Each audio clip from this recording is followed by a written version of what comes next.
engineered, they are tested, right? They are verified.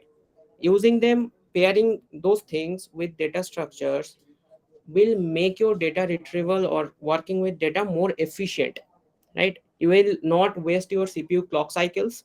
There is something called CPU clock cycles and all those kind of things, right?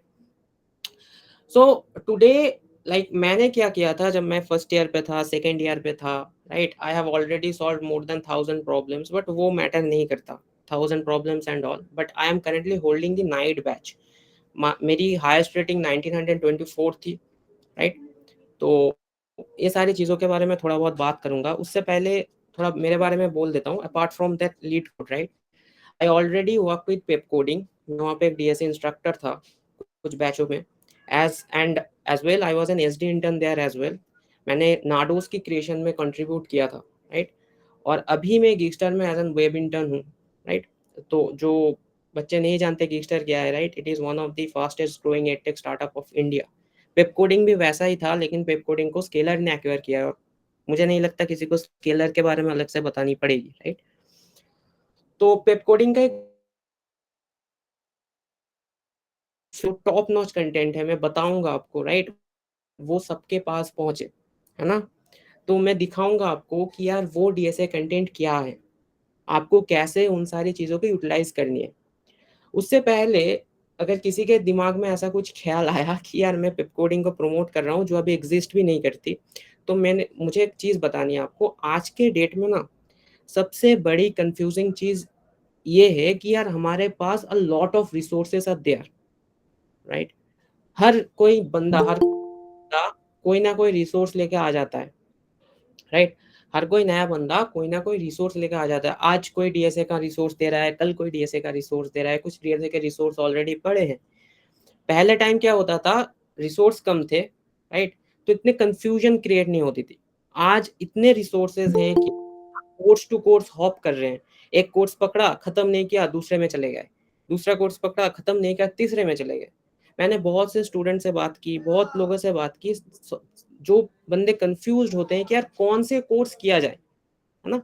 Late me tell you something कि अगर मैंने जो जितना आपको अभी बताऊंगा, आप लोग अगर फर्स्ट ईयर में हो, सेकेंड ईयर में हो, है ना, अगर जितना मैंने बोला अगर मैंने उतना आप लोग कर लोगे, I can assure you, you can crack any online assessment of any company along with any interviews, right? That are based on data structures and algorithm.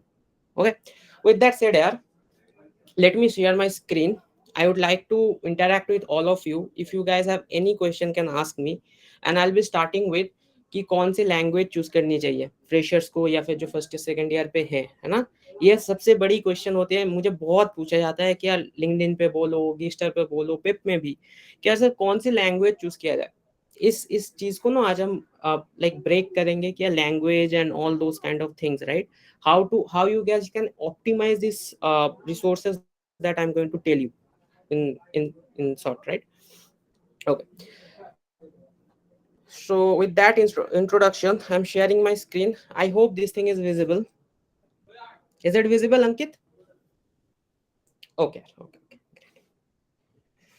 Okay, let me share my एक चीज मैंने आप लोगों के लिए बनाई है. तो ये डॉक्यूमेंट है. डॉक्यूमेंट में मैंने वो सारी चीजें लिस्ट डाउन किया है जो मैंने फर्स्ट ईयर टू अब तक कर रहा हूँ, right? I hope this thing will help you a lot. मैंने कोई भी चीज़ छुपाई नहीं है आपसे. मेरे पास मैंने जितने भी नोट्स लिए हैं अभी तक, मैंने बहुत नोट्स लिए हैं हर एक चीज़ के. वो भी बताऊंगा कि नोट्स लेना क्यों इंपॉर्टेंट होता है, why it is important to take notes of each and every topic that you are currently reading, right? Why it is important, why you have to do all this things. Notes लेना क्यों important होता है, कौन सी language को आपको सीखना चाहिए, right? So with that said यार, सो हम लोग स्टार्ट करते हैं आज के डीएसए की मास्टर क्लास नहीं बोल सकते, राइट? इंट्रोडक्शन होगा जिसमें आपको पता चलेगा कौन से रिसोर्सेज अवेलेबल हैं और कौन से रिसोर्सेज आप यूज कर सकते हो. That's it, right? सो ये डीएसए है ना. तो लैंग्वेज, पहले बात हमें लैंग्वेज चूज करनी है, राइट? तो लैंग्वेज में मैं चूज करना चाहूंगा Java, right? Now you might be thinking why not C plus plus और Python, right? Those are pretty popular and great programming language, guys. Let me tell you, those programming languages are great. Then why I'm choosing Java? Look, Learning multiple languages is not a problem. Today there are lots of resources from where you can learn those languages, right? But सबसे बड़ी problem ये है उन्हें maintain करना। मान लो आपने जावा सीख लिया, आपने सी प्लस भी सीख लिया, आपने पाइथन भी सीख लिया, लेकिन आप लोग उन चीज़ों को यूज़ नहीं कर रहे हो, then I would say that is a total waste of your time and efforts. अगर आप उन टूल्स को यूज़ नहीं कर रहे हो, लैंग्वेज क्या है? एक टूल है।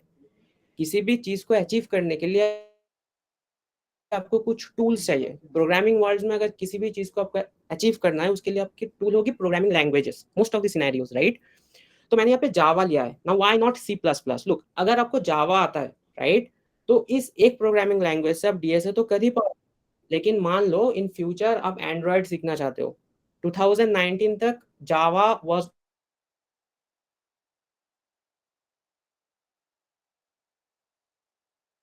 कर सकते हो। लेट मी टेल यू, अगर आपको जावा अच्छे से आती है, लाइक आती है ना, आप कोई भी प्रोग्रामिंग लैंग्वेज में कभी भी स्विच कर पाओगे। मोस्टली आपको 3 से 4 दिन लगेंगे। जावा करने से आप डीएसए कर पाओगे। अगर आप चाहो वेब करना, वेब कर सकते हो यूजिंग दैट जेडीबीसी और the framework Spring Boot, right? So आपने नाम शायद सुना होगा। तो आप इसे बहुत ही रोबस्ट सिस्टम बना सकते हो। उसके बाद अगर चाहो आप एंड्रॉयड करना, आप जावा से एंड्रॉयड कर सकते हो, कॉटलिन पे, राइट? ये सारी चीज़ें आप जावा से कर सकते हो। नाउ सी प्लस प्लस आपको बहुत अच्छी कम्युनिटी मिल जाएंगी डीएसए की, और जो हवा बना है सीपी का, right, that's a great thing, I will be talking about it, उसकी। लेकिन बाकी जो सी प्लस प्लस के डेवलपमेंट फीचर्स होते हैं, मान लीजिए गेम डेवलपमेंट या फिर kernel development, this things are pretty advance. मुझे नहीं लगता कि कोई फर्स्ट ईयर सेकेंड ईयर में इन सारी चीज़ों में आपको इंडल्ज करना चाहेगा, राइट? और पाइथन क्यों नहीं? पाइथन आई वुड से यार one of the greatest language. आप बहुत अच्छे रिसोर्सेस मिल जाएंगे सीखने के लिए, लेकिन पाइथन ना, पाइथन पाइथन में एक इंटॉक्सिकेटिंग किस्म की चीजें होती है। Why, what I mean by intoxicating? अगर आपको पाइथन अच्छे से आती है, आप किसी भी लैंग्वेज में मूव करने में प्रॉब्लम फेस करोगे। मान लो आपको पाइथन आती है, आपको लेटर ऑन जावा सीखना है फॉर एनी रीजन, अगर आप जावा में मूव करना चाहते हो, तो आपको बहुत सारे प्रॉब्लम मिलेंगे। कैसे प्रॉब्लम यार? जावा की वर्बोसिटी, उसमें बहुत ज्यादा कोड लिखना पड़ता है, वो एक प्रॉब्लम बन सकता है ना? और मान लो और किसी लैंग्वेज में मूव, जैसे सी प्लस प्लस, यहाँ पे पॉइंटर्स के कंसेप्ट होते हैं, यहाँ पे बहुत सी pass by value, reference, in all this things के कंसेप्ट होते हैं ना। लेकिन पाइथन ना इन सारी चीज को एब्स्ट्रैक्ट करके आपको इतना सिंपल एक लैंग्वेज दे देता है कि अगर आपने एक बार इसे सीख लिया, तो किसी और प्रोग्रामिंग लैंग्वेज में मूव करना बहुत ही मुश्किल हो सकता है फ्रेशर्स के लिए, राइट? सो पाइथन इतना अच्छा है कि मैं इसे फ्रेशर्स को रिकमेंड नहीं करता, due to is abstraction and due to is easy to handle nature, right? मैं चाहता हूँ आप बिगिनिंग फेज में एक ऐसी लैंग्वेज के साथ स्टार्ट करो, जो लैंग्वेज आपको बस वो मल्टी डायमेंशन हो, बहुत सी चीज़ आप उससे कर पाओ, और उससे अगर किसी भी और लैंग्वेज में मूव ऑन करना हो, तो वो भी आप अच्छे से कर पाओ। तो that is the reason I have chosen Java. ना जावा आपको कहाँ से सीखना है? मैंने जब फर्स्ट ईयर में स्टार्ट किया था जावा सीखना, राइट, और मेरे थॉट प्रोसेस यही थे जो मैंने आपको बताया। यहाँ पे जो जो चीजें मैंने लिखी हैं, वो मेरी थॉट प्रोसेस जो मैंने फॉलो कर रहा हूँ फर्स्ट टू थर्ड ईयर तक, राइट? तो यार जावा कहाँ से सीखना है? तो जावा सीखने के लिए मैंने कोड विथ हैरी का एक लिंक यूज किया था, मतलब उनका एक प्लेलिस्ट है ना? अगर मैं आपको दिखाऊं, उनका एक प्लेलिस्ट है, इससे आपको बेसिक जावा समझ आ जाएंगी। आपको समझ आ जाएंगी कि जावा में स्टेट कैसे लिया जाता है, जावा में इनपुट कैसे लिया जाता है, डेटा वेरिएबल्स इन जावा कैसे डिक्लेयर किया जाता है। आप लोग डीएसए में मूव ऑन करने के लिए इस कोर्स के बाद, ज्यादा वीडियोस नहीं है, छोटे छोटे वीडियोस हैं, हैंड रिटन नोट्स मिलेंगे आपको, प्रैक्टिस सीरीज मिलेगी आपको, तो आपकी जावा रेडी हो जाएगी डीएसए के लिए। और उसके बाद जितना जावा आपको सीखना पड़ेगा, आप डीएसए सीखते सीखते सीख जाओगे। ऐसे अगर मेरी बातें पसंद ना आए, खुद से करने की कोशिश करना। तो ऐसे कभी मत करना कि यार मैं कोशिश करूंगा यार पूरा जावा सीख लूं या पूरा सी प्लस प्लस सीख लूं तब डीएसए पे मूव करूं। ये सारी चीजें जावा, डीएसए, पाइथन देखने में तो इजी होती हैं, लेकिन इनकी मुझे नहीं लगता कहीं पे भी खत्म किस्म की कोई चीजें हैं। अब अगर इनमें सीखने जाओगे तो बहुत टाइम लग जाएगा, अब डीएसए में शायद पहुंचो ही ना। तो उतना सीखो जितना ज़रूरी है, जैसे कि डेटा वेरिएबल्स, लूप्स कैसे लगाया जाए, स्टेटमेंट्स कैसे बनाया जाए, राइट? ये सारी चीज़ें आपको ये कोर्स मिड जितने भी वीडियोस है उनमें से अगर आप 75% वीडियोस भी कर लोगे आपको जावा खत्म, मतलब जावा खत्म नहीं होगा, लाइक यूज करने लायक बन जाओगे डीएसए में। ओके, नाउ इसके अलावा नाउ मैंने बोल दिया कि मैंने जावा क्यों चूज किया, और इसके एक अच्छी रिसोर्सेज, बेसिक रिसोर्सेज मैंने बोल दिए हैं जिससे आप बेसिक्स सीख जाओगे। ठीक है, मैंने यही फॉलो किया था, if I being totally honest you guys, मैंने यही फॉलो किया था जावा को सीखने के लिए। मैंने बोल दिया कि सी प्लस प्लस और पाइथन क्यों क्यों अभी के लिए नहीं करना चाहिए, राइट। क्योंकि अगर सी प्लस प्लस भी सीखोगे आप डीएसए बहुत अच्छे से कर पाओगे, लेकिन डेवलपमेंट में आपको जाकर कोई और लैंग्वेज सीखनी ही पड़ेगी, राइट। और चीज़ें मुश्किल बन जाएंगी सी प्लस प्लस में अगर आप डेवलपमेंट करना चाहोगे। और एक चीज़ आपको, राइट, रोड मैप की क्या, लाइक सच में क्या रोड मैप की ज़रूरत होती है? मैं बोलूँगा हाँ होती है। क्यों होती है? As I told you in the beginning, right, आज के ज़माने में इतने रिसोर्सेज भरे पड़े हैं फ्री में, यूट्यूब में, एनपीटीएल में, स्वयं में, जो जो प्लेटफॉर्म्स होती हैं सब में, कि यार ये स्टूडेंट का हेल्प करने से ज्यादा उन्हें कंफ्यूज करते हैं। आज आप डीएसए सीखना स्टार्ट किया, मान लो विलियम फिसेट से, कल स्टाइवर भाई का आपका पसंद आ गया, आप स्टाइवर पे मूव कर गए। दूसरे दिन लब बब्बर भाई जो भैया अभी आए हैं ना, उनका पसंद आ गया तो आप उन पे मूव कर जाओगे। तीसरे दिन आपका पेप का पसंद आ गया तो आप पेप पे मूव कर जाओगे। तो ये ना साइकिल चलता ही जाएगा, आप डीएसए सीख ही नहीं पाओगे। मैंने बहुत स्टूडेंट्स में कॉमन देखा है, राइट। ऐसा होता है कि यार वो इतने रिसोर्सेस हैं, बस कोर्स टू कोर्स हॉप करे जा रहे हैं, सीखा कुछ नहीं। तो इस जमाने में इसीलिए एक रोड मैप का जरूरी होना बहुत जरूरी होता है। मैंने ये वाला रोड मैप अपने दिमाग से ही फॉलो किया था कि मुझे ये सारी चीजें करनी है ना। तो डीएसए के लिए मैं 3 चीजें फॉलो करता था, अभी भी करता हूं और करता रहूंगा, right. Pepcoding, William Fiset and CLRS. Intro CLRS एक बुक है जिसका फुल नेम है इंट्रोडक्शन टू एल्गोरिदम, राइट। ये सीएलआरएस वो जो राइटर के एक्रोनिम से बना है, सी फॉर कोरमैन, बाकी का मुझे पता नहीं, याद नहीं है ना। तो ये 3 रिसोर्सेस होंगे डीएसए के जो मैंने फॉलो किए हैं, राइट। अगर मैं आपको पेप का दिखाऊं, पेप कोडिंग का, तो ये है आपका पेप कोडिंग। यार एक मिनट, सर्वर डाउन। हाँ, ये है आपका पेप कोडिंग का official channel, right. But sadly as pep coding को स्केलर ने एक्वायर किया है, बहुत जल्दी ये pepcoding.com हट जाएगा, राइट। ये वेबसाइट भी नहीं रहेगा और नाडोस में नहीं रहेगा, ठीक है, ये सारी चीज़ें नहीं रहेंगी। और लेकिन फिर भी आप पढ़ सकते हो कहाँ से, मैंने पूरा लिस्ट बनाया है, मैं बोलूँगा आपको। तो इसमें अगर जाओगे ना पेप कोडिंग में, तो यहाँ पे पेप कोडिंग की डीएसए के कंटेंट 3 फेजेस में डिवाइड होते हैं, हमेशा से हैं, लेवल 1, लेवल 2, लेवल 3, राइट। लेकिन हम लोग अभी के लिए लेवल 1 और लेवल 2 पे ज्यादा फोकस करेंगे कि लेवल 1 क्या है यार, लेवल 2 क्या है यार, है ना। ये सारी चीज़ों पे फोकस करेंगे।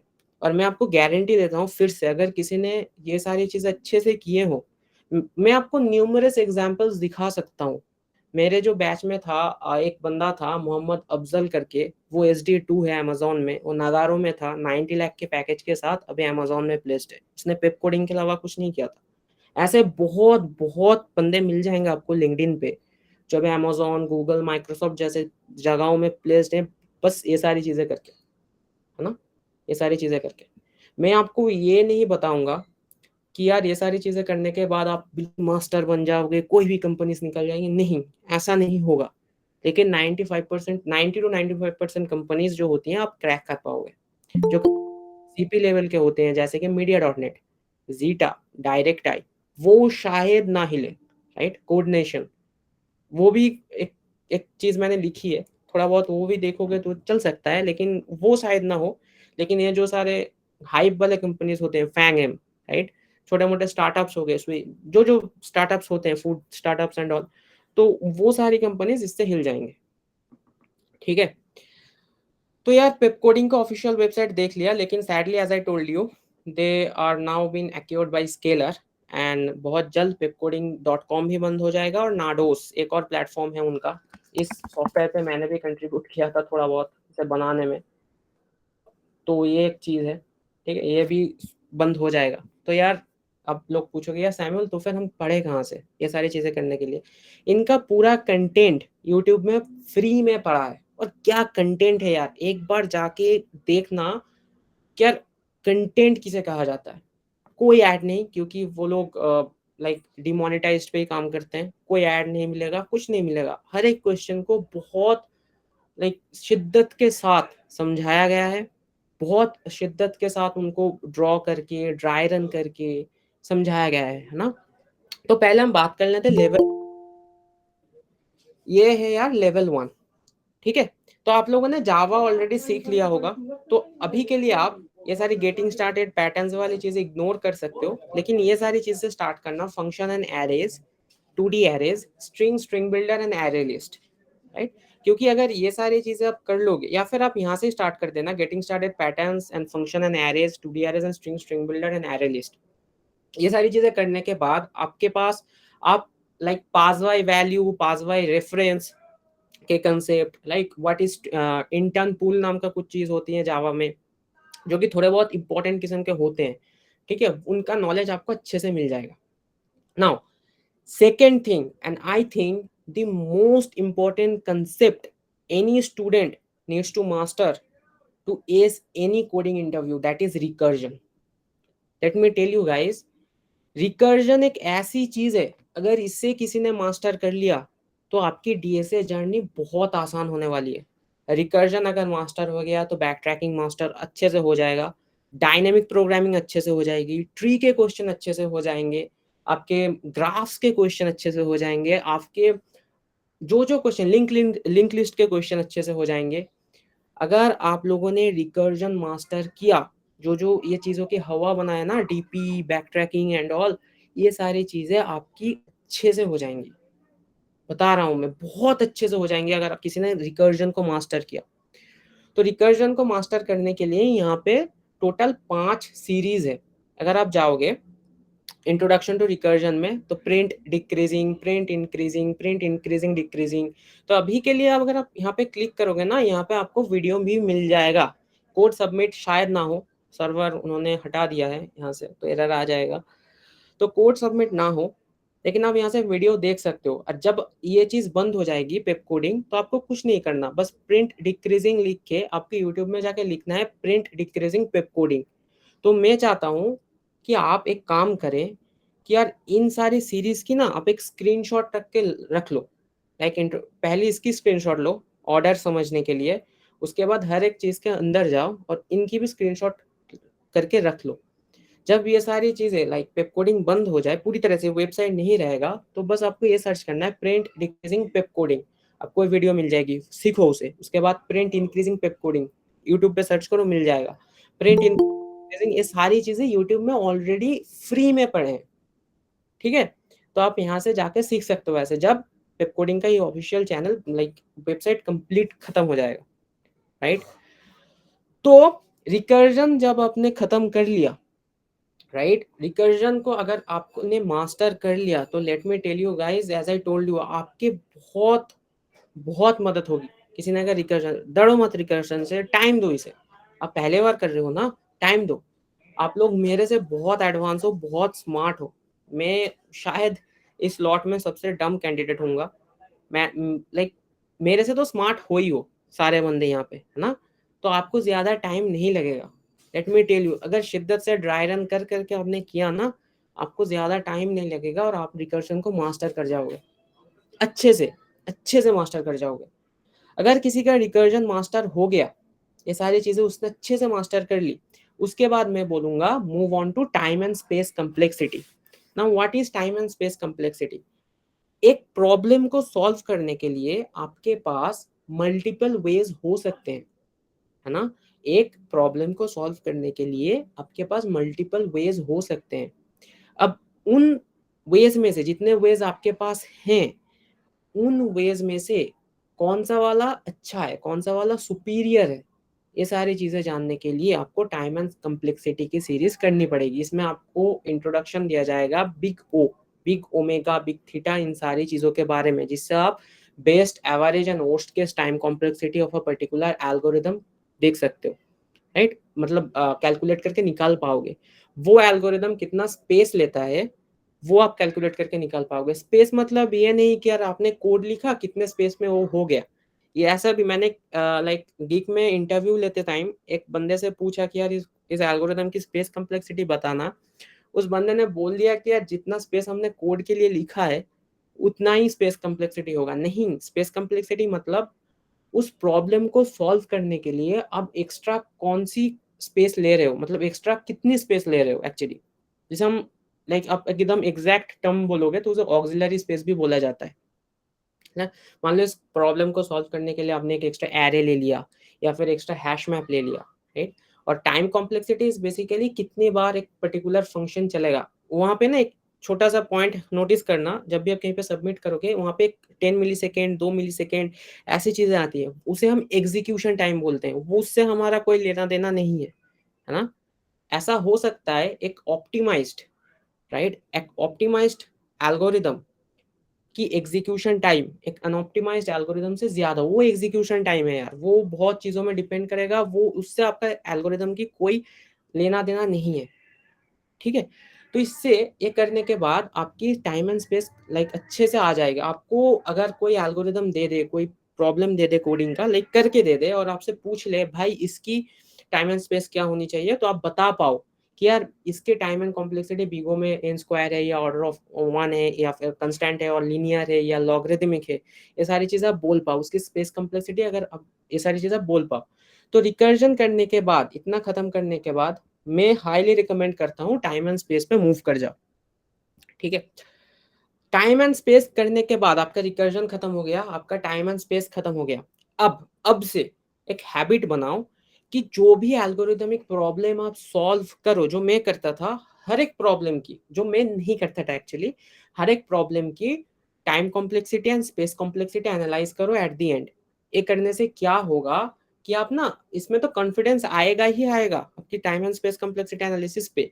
दूसरी चीज होगी ना, ये लाइक आपकी एक हैबिट बन जाएगी कंपेयर करने की हर एक एल्गोरिदम को, राइट। ये एक बहुत बढ़िया चीज है जो आप कर सकते हो, राइट। जो जरूरी है, मुझे लगता है जो जरूरी है ना। आपने रिकर्जन कर लिया, आपको time and complexity space complexity के बारे में आइडिया आ गया। अब let us introduce the elephant in the room, dynamic programming, right. इसकी भतेड़े लाइक लिंक्डइन पे पोस्ट मिल जाएंगे, कोई कहाँ रो रहा है यार डीपी नहीं हो रही, यार डीपी नहीं हो रही, ये सारी चीजें, राइट।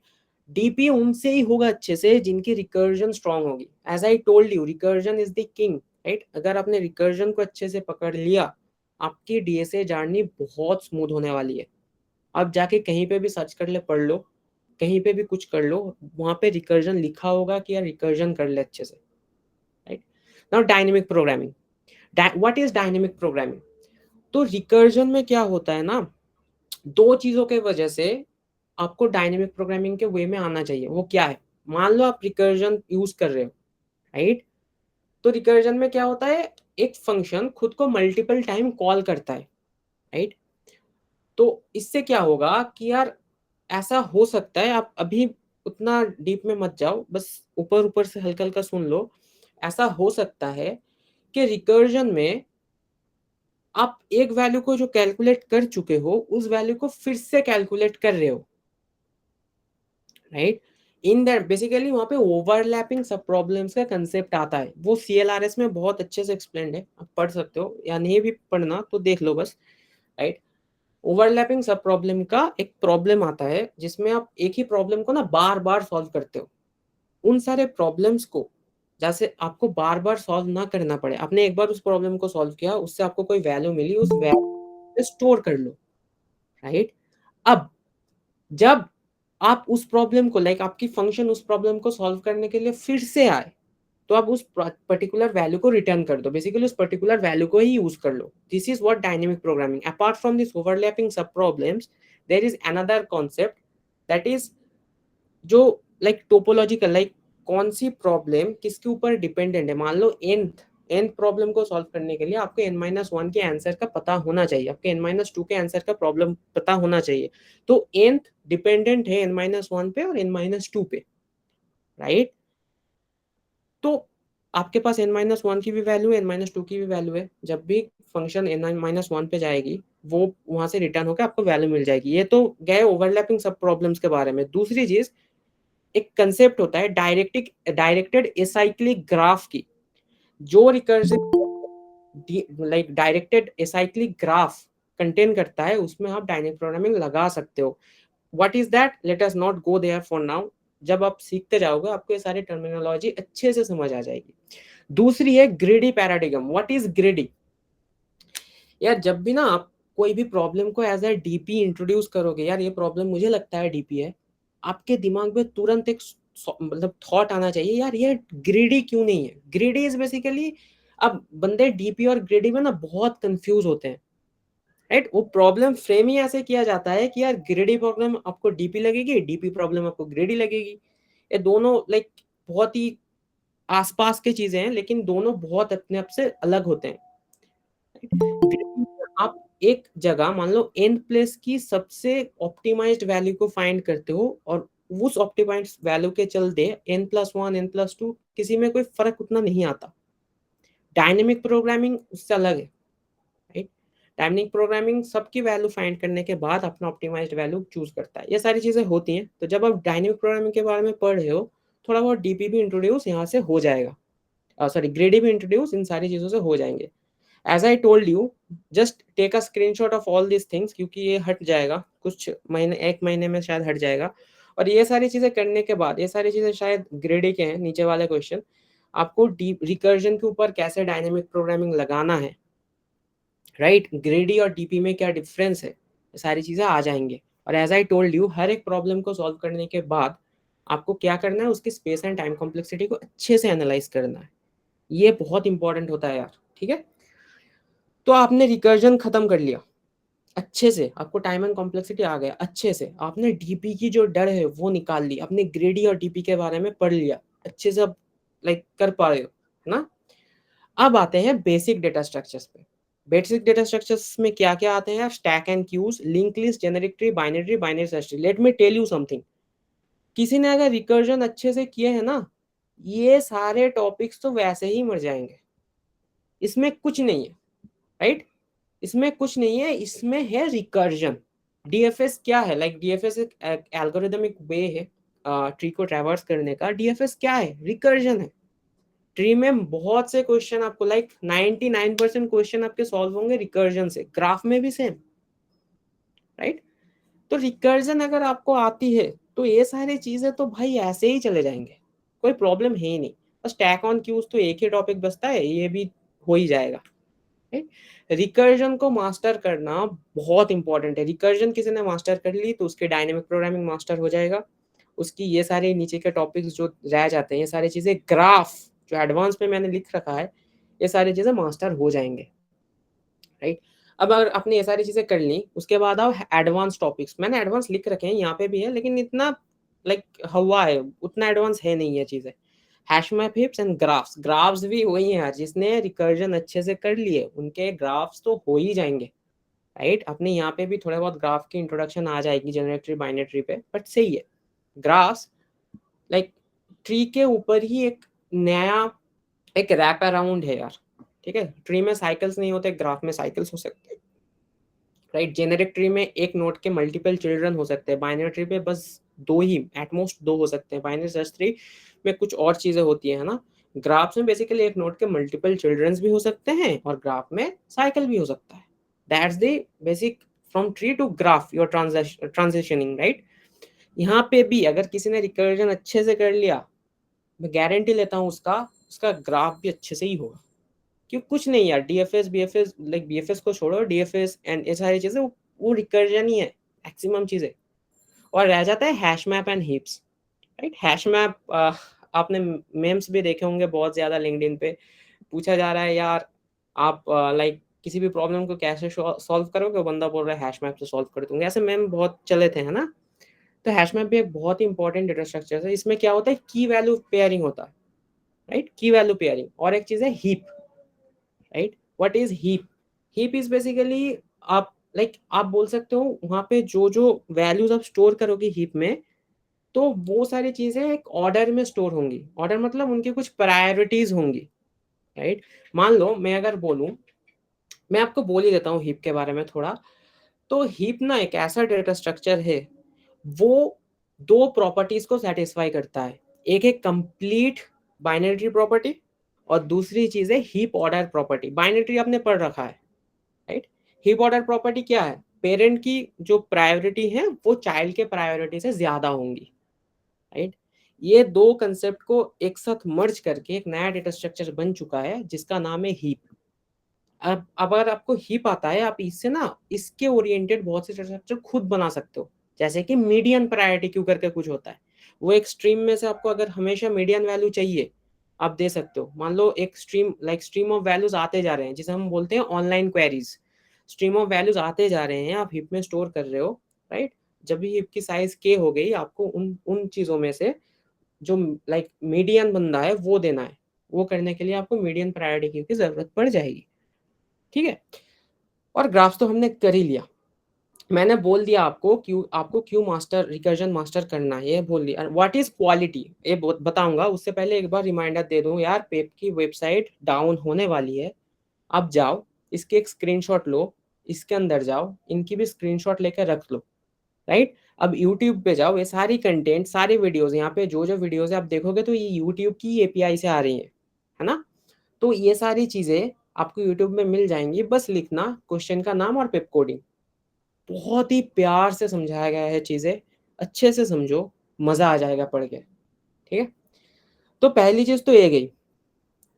दूसरी चीज यहाँ पे है, क्वालिटी क्या है यार? What is quality, right? यहाँ पे ना लिंक्डइन पे कुछ दिनों से बहुत ज्यादा पंगे चल रहे थे यार। ये बोल रहा है क्वालिटी कर ले, क्वांटिटी पे ध्यान मत दे। वो बोल रहा है क्वांटिटी कर ले, क्वालिटी। कोई नहीं वैसा नहीं बोल रहा था, बट ठीक है यार, बहुत से बंदे क्वांटिटी के पीछे भाग रहे हैं, है ना? What is quality? यहाँ पे जितने भी प्रॉब्लम्स हैं मैं उनको क्वालिटी कैटेगरी पे रखूंगा, क्योंकि हर एक प्रॉब्लम आपको कुछ ना कुछ नया सिखा के गारंटीड जाएगा। आप यहाँ के इंट्रोडक्टरी रिकर्जन के प्रॉब्लम देख लो, आपको रिकर्जन सिखाया जाएगा। रिकर्जन इन एरेस के प्रॉब्लम देख लो, एरे पे कैसे रिकर्जन काम करता है वो सिखा जाएगा। तो यहाँ पे जितने भी प्रॉब्लम्स है ना, वो आपकी बेस को बहुत स्ट्रांग बनाएंगे। इसे मैं बोलता हूँ क्वालिटी, राइट? ये सारे problems. Now what will be the outcome of doing level 1? Level 1 करने के बाद आपका आउटकम क्या होगा? लेवल 1 खत्म करने के बाद आप लोग हर एक एल्गोरिदम के टाइम एंड स्पेस कॉम्प्लेक्सिटी को अच्छे से एनालाइज कर पाओगे। किसी ने रिकर्जन मास्टर कर लिया तो लीड कोड मीडियम, जो इजी मीडियम और मीडियम, थोड़े मीडियम के ऊपर के जो प्रॉब्लम्स होते हैं वो प्रॉब्लम आप फोड़ जाओगे। लेवल 1 किसी ने अच्छे से खत्म किया। क्या लेवल 1 खत्म करते हुए आपको हड़बड़ाना है? मतलब आपको 2 महीने में खत्म करना है, 3 महीने में खत्म करना है? नहीं यार। लेवल 1 के ईच एंड एवरी प्रॉब्लम को अगर आपको समझ में नहीं आ रही, जब तक समझ में ना आए आगे मत बढ़ना। इसमें अगर 6 महीने लग जाए, आप फर्स्ट सेकेंड ईयर पे हो गए, लगा दो से 6 महीने। किसी ने अगर लेवल 1 अच्छे से खत्म की, लेवल 2 उसके लिए खत्म करना कोई बड़ी बात नहीं होगा, राइट? ओके। सो मैंने यहाँ पे जावा चूज की, क्यू चूज की बता दी, why not, C plus plus और पाइथन बता दिया, पिप कोडिंग के बारे में बता दिया, उनकी सीरीज के बारे में बता दिया। एक और बंदा विलियम फिसेट, उमदा पढ़ा था है बंदा, बहुत अच्छे कंटेंट है, आप उनके भी कंटेंट जाके देख सकते हैं। मुझे पर्सनली बहुत पसंद है यार, है ना? CLRS एक बुक है, इंट्रोडक्शन टू एल्गोरिदम, कोरमैन का लिखा हुआ। अगर आपको बुक पढ़ना पसंद है तो आप देख सकते हो। मैं most of the time reference लेता हूँ, राइट? तो ये सारी चीजें लेवल 1 पे खत्म हो गई। लेवल 1 के बाद आपके पास क्या होगा? आपको मस्टर रिकर्जन को मास्टर क्यों करना है आपको पता चल गया। क्वालिटी क्या होते हैं? ये सारे प्रॉब्लम्स क्वालिटी के हैं। यहाँ पे आपको इस पे ध्यान नहीं देना है आप दिन के कितने प्रॉब्लम सॉल्व कर रहे हो। एक प्रॉब्लम भी है तो चलेगा, लेकिन वो प्रॉब्लम अच्छे से करना, उनके नोट्स बनाना। मैंने बहुत से नोट्स बना रखे हैं, राइट? ये सारे नोट्स ही है मेरे, इसमें कंप्यूटर साइंस के भी नोट्स है, मैं दिखाऊंगा आपको, राइट? तो ये सारे आपके पास what will be the outcome of doing level 1, ये आउटकम आपके पास आ जाएगा कि यार आप इस लीड कोड इजी मीडियम के प्रॉब्लम आसानी से फोड़ सकते हो, राइट? अब आते हैं लेवल 2 पे, जो कि है ये वाला। लेवल 2 है ये वाला। इनकी यहाँ पे ना क्लास स्टैट्स हुआ करता था, कौन कौन बंदे टॉप पे हैं ऐसे कुछ करके। तो मैं उस क्लास टॉप स्टैट में भी टॉप पे ही था। मैं दिखाता हूँ आपको। जो वो बंद होने से पहले मैंने एक स्क्रीनशॉट रखा था, सैमुअल खान करके, ये मिल जाएगा आपको। मैं टॉप पे ही था, लेकिन वो छोड़ो यार, उसमें कोई फर्क नहीं पड़ता अभी। हाँ जी। सैमुअल, दिस पेपकोडिंग फ्री है ना? एकदम फ्री है भाई, एकदम एक पैसा किसी को ओके। देना नहीं है, ठीक है? किसी भी पेड कोर्स पे कोई पैसा खर्चा करने की कोई जरूरत नहीं है, पूरी चीज यूट्यूब में फ्री पड़ी है। मैटर ऑफ फैक्ट लेवल 2 के तो मैंने प्लेलिस्ट पढ़े हैं, वो प्लेलिस्ट मैंने लिस्ट कर दिए हैं यहाँ पे। एक और अच्छे बंदे आदित्य वर्मा करके एक बंदा है, उसका भी एक प्लेलिस्ट है, वो भी मैंने लिस्ट कर दिया है ना? तो वो उसके बारे में भी थोड़ा बात करेंगे। अब लेवल 2, लेवल 1 आपने खत्म कर लिया, आपकी क्वालिटी वाला फेज खत्म। अब आते हैं क्वांटिटी वाले फेज में। अब इसे स्टार्ट करने से पहले मैं एक चीज बता दूं कि आपको क्यों एन नंबर ऑफ प्रॉब्लम के टारगेट नहीं करने कि यार मैं दिन के तो 5 प्रॉब्लम फोड़ ही दूंगा, यार मैं तो 600 प्रॉब्लम कर ही लूंगा। ऐसे एन नंबर ऑफ प्रॉब्लम्स के टारगेट आपको नहीं करने हैं। क्यों नहीं करने? In most of the time क्या होता है ना, अगर आप ऐसे टारगेट करोगे कि यार 5 क्वेश्चन क्वेश्चन करना है मुझे, 6 क्वेश्चन करना है मुझे, 10 क्वेश्चन करना है मुझे, मोस्ट ऑफ द टाइम आप चीट करने लग जाओगे। आप डिस्कशन से पढ़ोगे नहीं, लाइक मतलब उसके उस प्रॉब्लम पे सब टाइम स्पेंड नहीं करोगे, आप कहीं से ना कहीं से सॉल्यूशन उठा के पेस्ट करके सबमिट करके निकल जाओगे। फायदा नहीं है उससे, कोई फायदा नहीं है उससे, शायद आपकी प्रॉब्लम काउंट बढ़ जाएगी, राइट? चीट करके आप रेटिंग ला लोगे, लेकिन इंटरव्यू में उसे जस्टिस नहीं कर पाओगे। हो ही नहीं सकता, कैसे होगा यार, उस बंदे ने किया ही नहीं वो चीज ना। तो इस वाले फेज में, क्वांटिटी फेज में, धीरे धीरे करके ये सारे प्रॉब्लम लीड कोड के ही प्रॉब्लम है। बहुत से प्रॉब्लम यहाँ पे बहुत उम्दा प्रॉब्लम्स हैं। अगर मैं दिखाऊं आपके रिकर्जन बैक ट्रैकिंग के और 50 शायद प्रॉब्लम्स हैं। बिट मैनिपुलेशन, डायनेमिक प्रोग्रामिंग, इसकी ऑर्डर थोड़ी हटी हुई है, मैंने ऑर्डर ठीक किया है मेरे इस लिस्ट पे।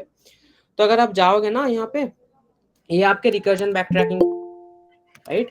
तो इसमें जाके एक बार देखते हैं यार, देखो यार 48 वीडियोस हैं, फ्री के 48 वीडियोस पड़े हैं रिकर्जन बैक ट्रैकिंग के। ये कर लेगा, आपने रिकर्जन लेवल 1 पे अच्छे से कर लिया था, यहाँ पे आके रिकर्जन फिर से करोगे, रिकर्जन आपकी पुख्ता होने से कोई नहीं रोक सकता, राइट?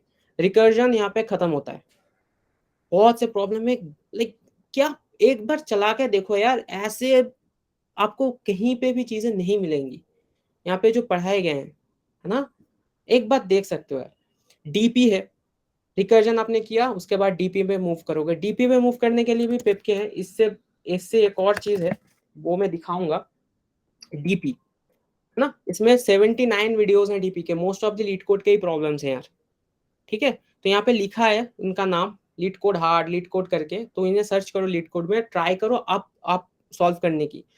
जब लेवल 1 करोगे तो मैंने बोला एक प्रॉब्लम अगर सॉल्व नहीं हो रही, उसमें कुछ समय दो, 1 2 3 घंटे दे दो, राइट?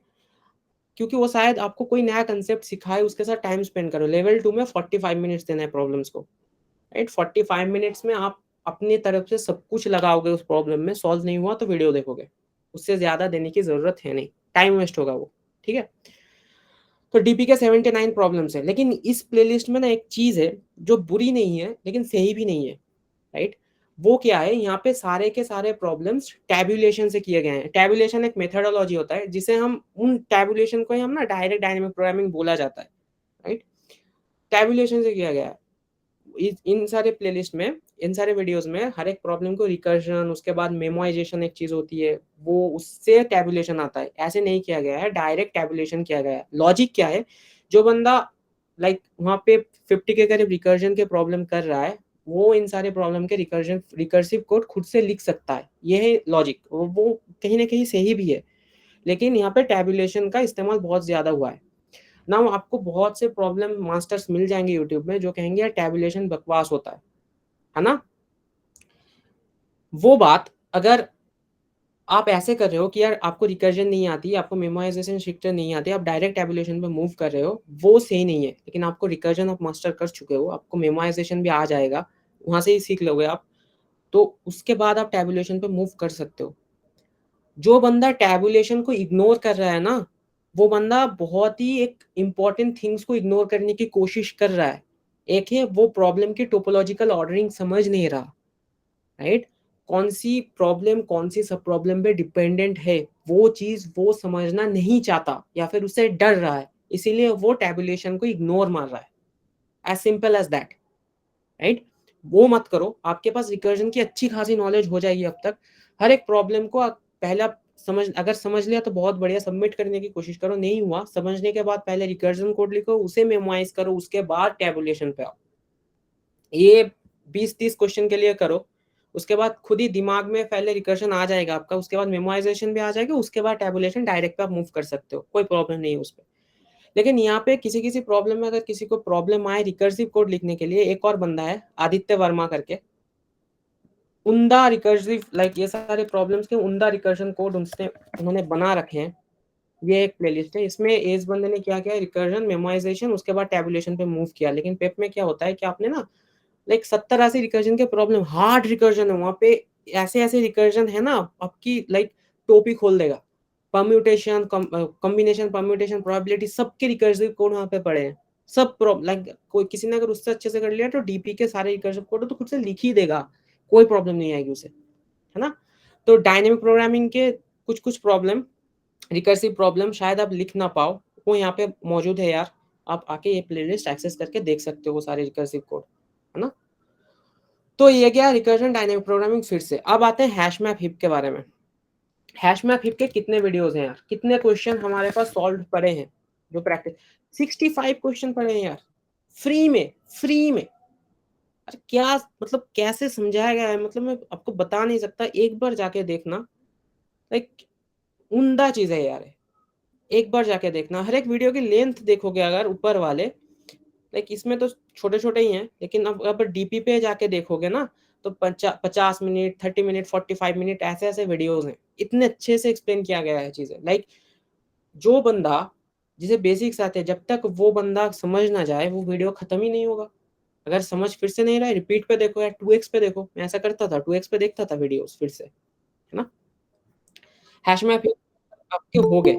अब लिंक लिस्ट के ना यूट्यूब में वैसे उन्होंने प्लेलिस्ट नहीं बनाया, तो लिंक लिस्ट की भी ट्रीटमेंट है एक ही करना, कि यहाँ पे आना, हर एक जो ऑर्डर है यहाँ पे इसके स्क्रीनशॉट लिख लेना, और उसके बाद जाकर लिखना reverse a link list Pep coding, आपको मिल जाएगा। Middle of a link list Pep coding YouTube में जाकर लिखना, फ्री में पढ़े हैं, पहले क्वेश्चन को पढ़ना, करने की कोशिश करना, अगर हो पाए तो बढ़िया। यहाँ पे अभी वीडियोस मिल रहे हैं आपको, लेकिन as I told you pep coding down होने वाला है बहुत जल्दी, नाडोस भी होगा, पेप कोडिंग भी होगा, है ना। तो शायद ना मिला, स्क्रीनशॉट लेना और कर देना भाई, ठीक है, मजा आ जाएगा आपको पढ़ने में। स्टैक्स के भी सेम ट्रीटमेंट यार, स्टैक्स के भी देखते हैं कितने वीडियोस हैं। देखो यार, इतने सारे प्रॉब्लम सॉल्व हैं स्टैक्स के, क्या प्रॉब्लम्स है भाई, लीड कोड मीडियम हार्ड के प्रॉब्लम्स है, 132 पैटर्न बहुत अच्छा प्रॉब्लम है यार। Next greatest element 1, next greater element 2, largest area histogram 2, right, maximum rectangle, easy problems नहीं है ये। अगर कोई बंदा कोई हेल्प के छोड़ के 45 मिनट्स में प्रॉब्लम सॉल्व कर रहा है ना, वो बंदा सीख गया भाई, ठीक है। अगर आप नहीं कर पा रहे हो, अच्छे से और करो, हो जाएगा। ड्राई रन इंपॉर्टेंट होता है, पेन पेपर पे ड्राई रन करना बहुत इंपॉर्टेंट होता है यार, है ना। तो यहाँ से आपको स्टैक एंड मिल जाएगा। उसके बाद आप बिट यहाँ से जो यहाँ की बिट मैनिपुलेशन वाली चीजें बाद में भी कर सकते हो, लेकिन यहाँ पे कर लोगे तो सही रहेगा। ये भी यूट्यूब में पड़ा है, लाइक इसकी पूरी प्लेलिस्ट यूट्यूब में पड़ी है। अगर मैं आपको दिखाऊं यहाँ पे, बिट मैनिपुलेशन बहुत इंपॉर्टेंट टॉपिक है यार, राइट। एक इंट्रोडक्शन है बिट मैनिपुलेशन की, 1 घंटे के करीब की वीडियो है एक, 35 वीडियोस हैं, आप बिट मैनिपुलेशन सीख के जाओगे यहाँ पे। और ऑपरेटर, ये सारी चीजें क्या होती हैं, कैसे यूज किया जाता है ना, सारी चीज आप सीख के जाओगे यहाँ से। दूसरी है ट्रीज यार, ट्रीज क्या देख लो, मैंने बोल दिया कि किसी ने रिकर्जन अच्छे से मास्टर कर लिया तो ट्रीज फ्रीज तो कुछ चीज है ही नहीं उसके पास, कुछ चीज ही नहीं है ये। 72 वीडियोस पढ़े हैं, रजनीश भैया ने क्या पढ़ा है यार, ट्री मतलब उम्दा, एक बार जाके देखना हर एक वीडियोस, राइट। यहाँ पे पड़े हैं, फ्री में है यार, किसी का कोई फायदा नहीं है, आप देखोगे आपका ही फायदा होगा, अच्छे से देखना, राइट। यहाँ पे हर एक प्रॉब्लम पे 45 मिनट से ज्यादा देना है नहीं। उसके बाद ग्राफ भी पढ़ा है, ग्राफ सुबह सर ने पढ़ा है, उमदा पढ़ा है यार, देख सकते हो। और लास्ट में एरेस्टिंग एंड सर्चिंग सॉर्टिंग। अब आप लोग क्वेश्चन करोगे यार सैम्यूल, एरेस्टिंग और सर्चिंग सॉर्टिंग से तो बहुत ज्यादा क्वेश्चन आते हैं यार, आपने ये सारी चीजें इतने देर में क्यों इंट्रोड्यूस किया यार। Arrays and string and searching sorting में बस एरे और स्ट्रिंग के इस्तेमाल नहीं होता, इन्हें सॉल्व करने के लिए आपको डायनेमिक प्रोग्रामिंग की जरूरत पड़ सकती है, रिकर्जन बैकट्रैकिंग की जरूरत पड़ सकती है, हैश मैप हिप की जरूरत पड़ सकती है, कहीं कहीं तो बिट मैनिपुलेशन जैसी चीजों की भी जरूरत पड़ सकती है ना। कहीं कहीं पे तो ट्राई पे भी जरूरत पड़ सकती है, ट्राई डेटा स्ट्रक्चर्स की। लेकिन अगर आपको ये सारी चीजें आती है ना, एरेज एंड स्ट्रिंग और सर्चिंग सॉर्टिंग की चीज है, सर्चिंग सॉर्टिंग में एक बहुत ही अच्छा सीरीज है, है ना, अगर मैं आपको दिखाऊं यहाँ पे, इसे बोला जाता है binary search on range, binary search on answer. लोगों को लगता है बाइनरी सर्च बस सॉर्टेड अरे पे होता है ना, ये कोको ईटिंग बनानास, ये सारी चीजें, finding smallest division given a threshold, chocolate distribution, ये सारे बाइनरी सर्च ऑन आंसर के सीरीज हैं। क्या उम्दा क्वेश्चन है यार, मतलब कमाल के क्वेश्चन है, कमाल के एक्सप्लेनेशन यहाँ पे मैडम ने अच्छे से, मैम ने यहाँ पे यार एपीआई फूट गया, ठीक है, मैम ने अच्छे से एक्सप्लेन किया हुआ है, क्या देखना। तो एरेस्टिंग एंड सर्चिंग सॉर्टिंग आपकी खत्म। और ट्राई, दिवाकर सर ने पढ़ा रखा है यहाँ पे, इससे ट्राई की इंप्लीमेंटेशन, ये सारी चीजें खत्म हो जाएगी। Try is basically prefix tree. इसमें भी ना ट्राई यार थोड़ी एडवांस में अगर आपको लगे, ट्राई कुछ नहीं, बस एक ऐसा ट्री है जिसके हर एक पेरेंट की मिनिमम 26 चाइल्ड होंगी। वहाँ पे बाइनरी ट्री में क्या होता था, मैक्सिमम 2 होते थे, एनआरए ट्री में मैक्सिमम कोई भी हो सकता है ना। ट्राई में हर एक पेरेंट की 26 चिल्ड्रंस होती हैं, मोस्ट ऑफ द क्वेश्चन में हो जाएंगे वो चीज, है ना। तो वो भी ट्री के जैसा ही चीजें हैं, इसे ट्राई बोला जाता है, और इसे एक और नाम है प्रीफिक्स ट्री, राइट। तो लेवल 2 आपकी खत्म।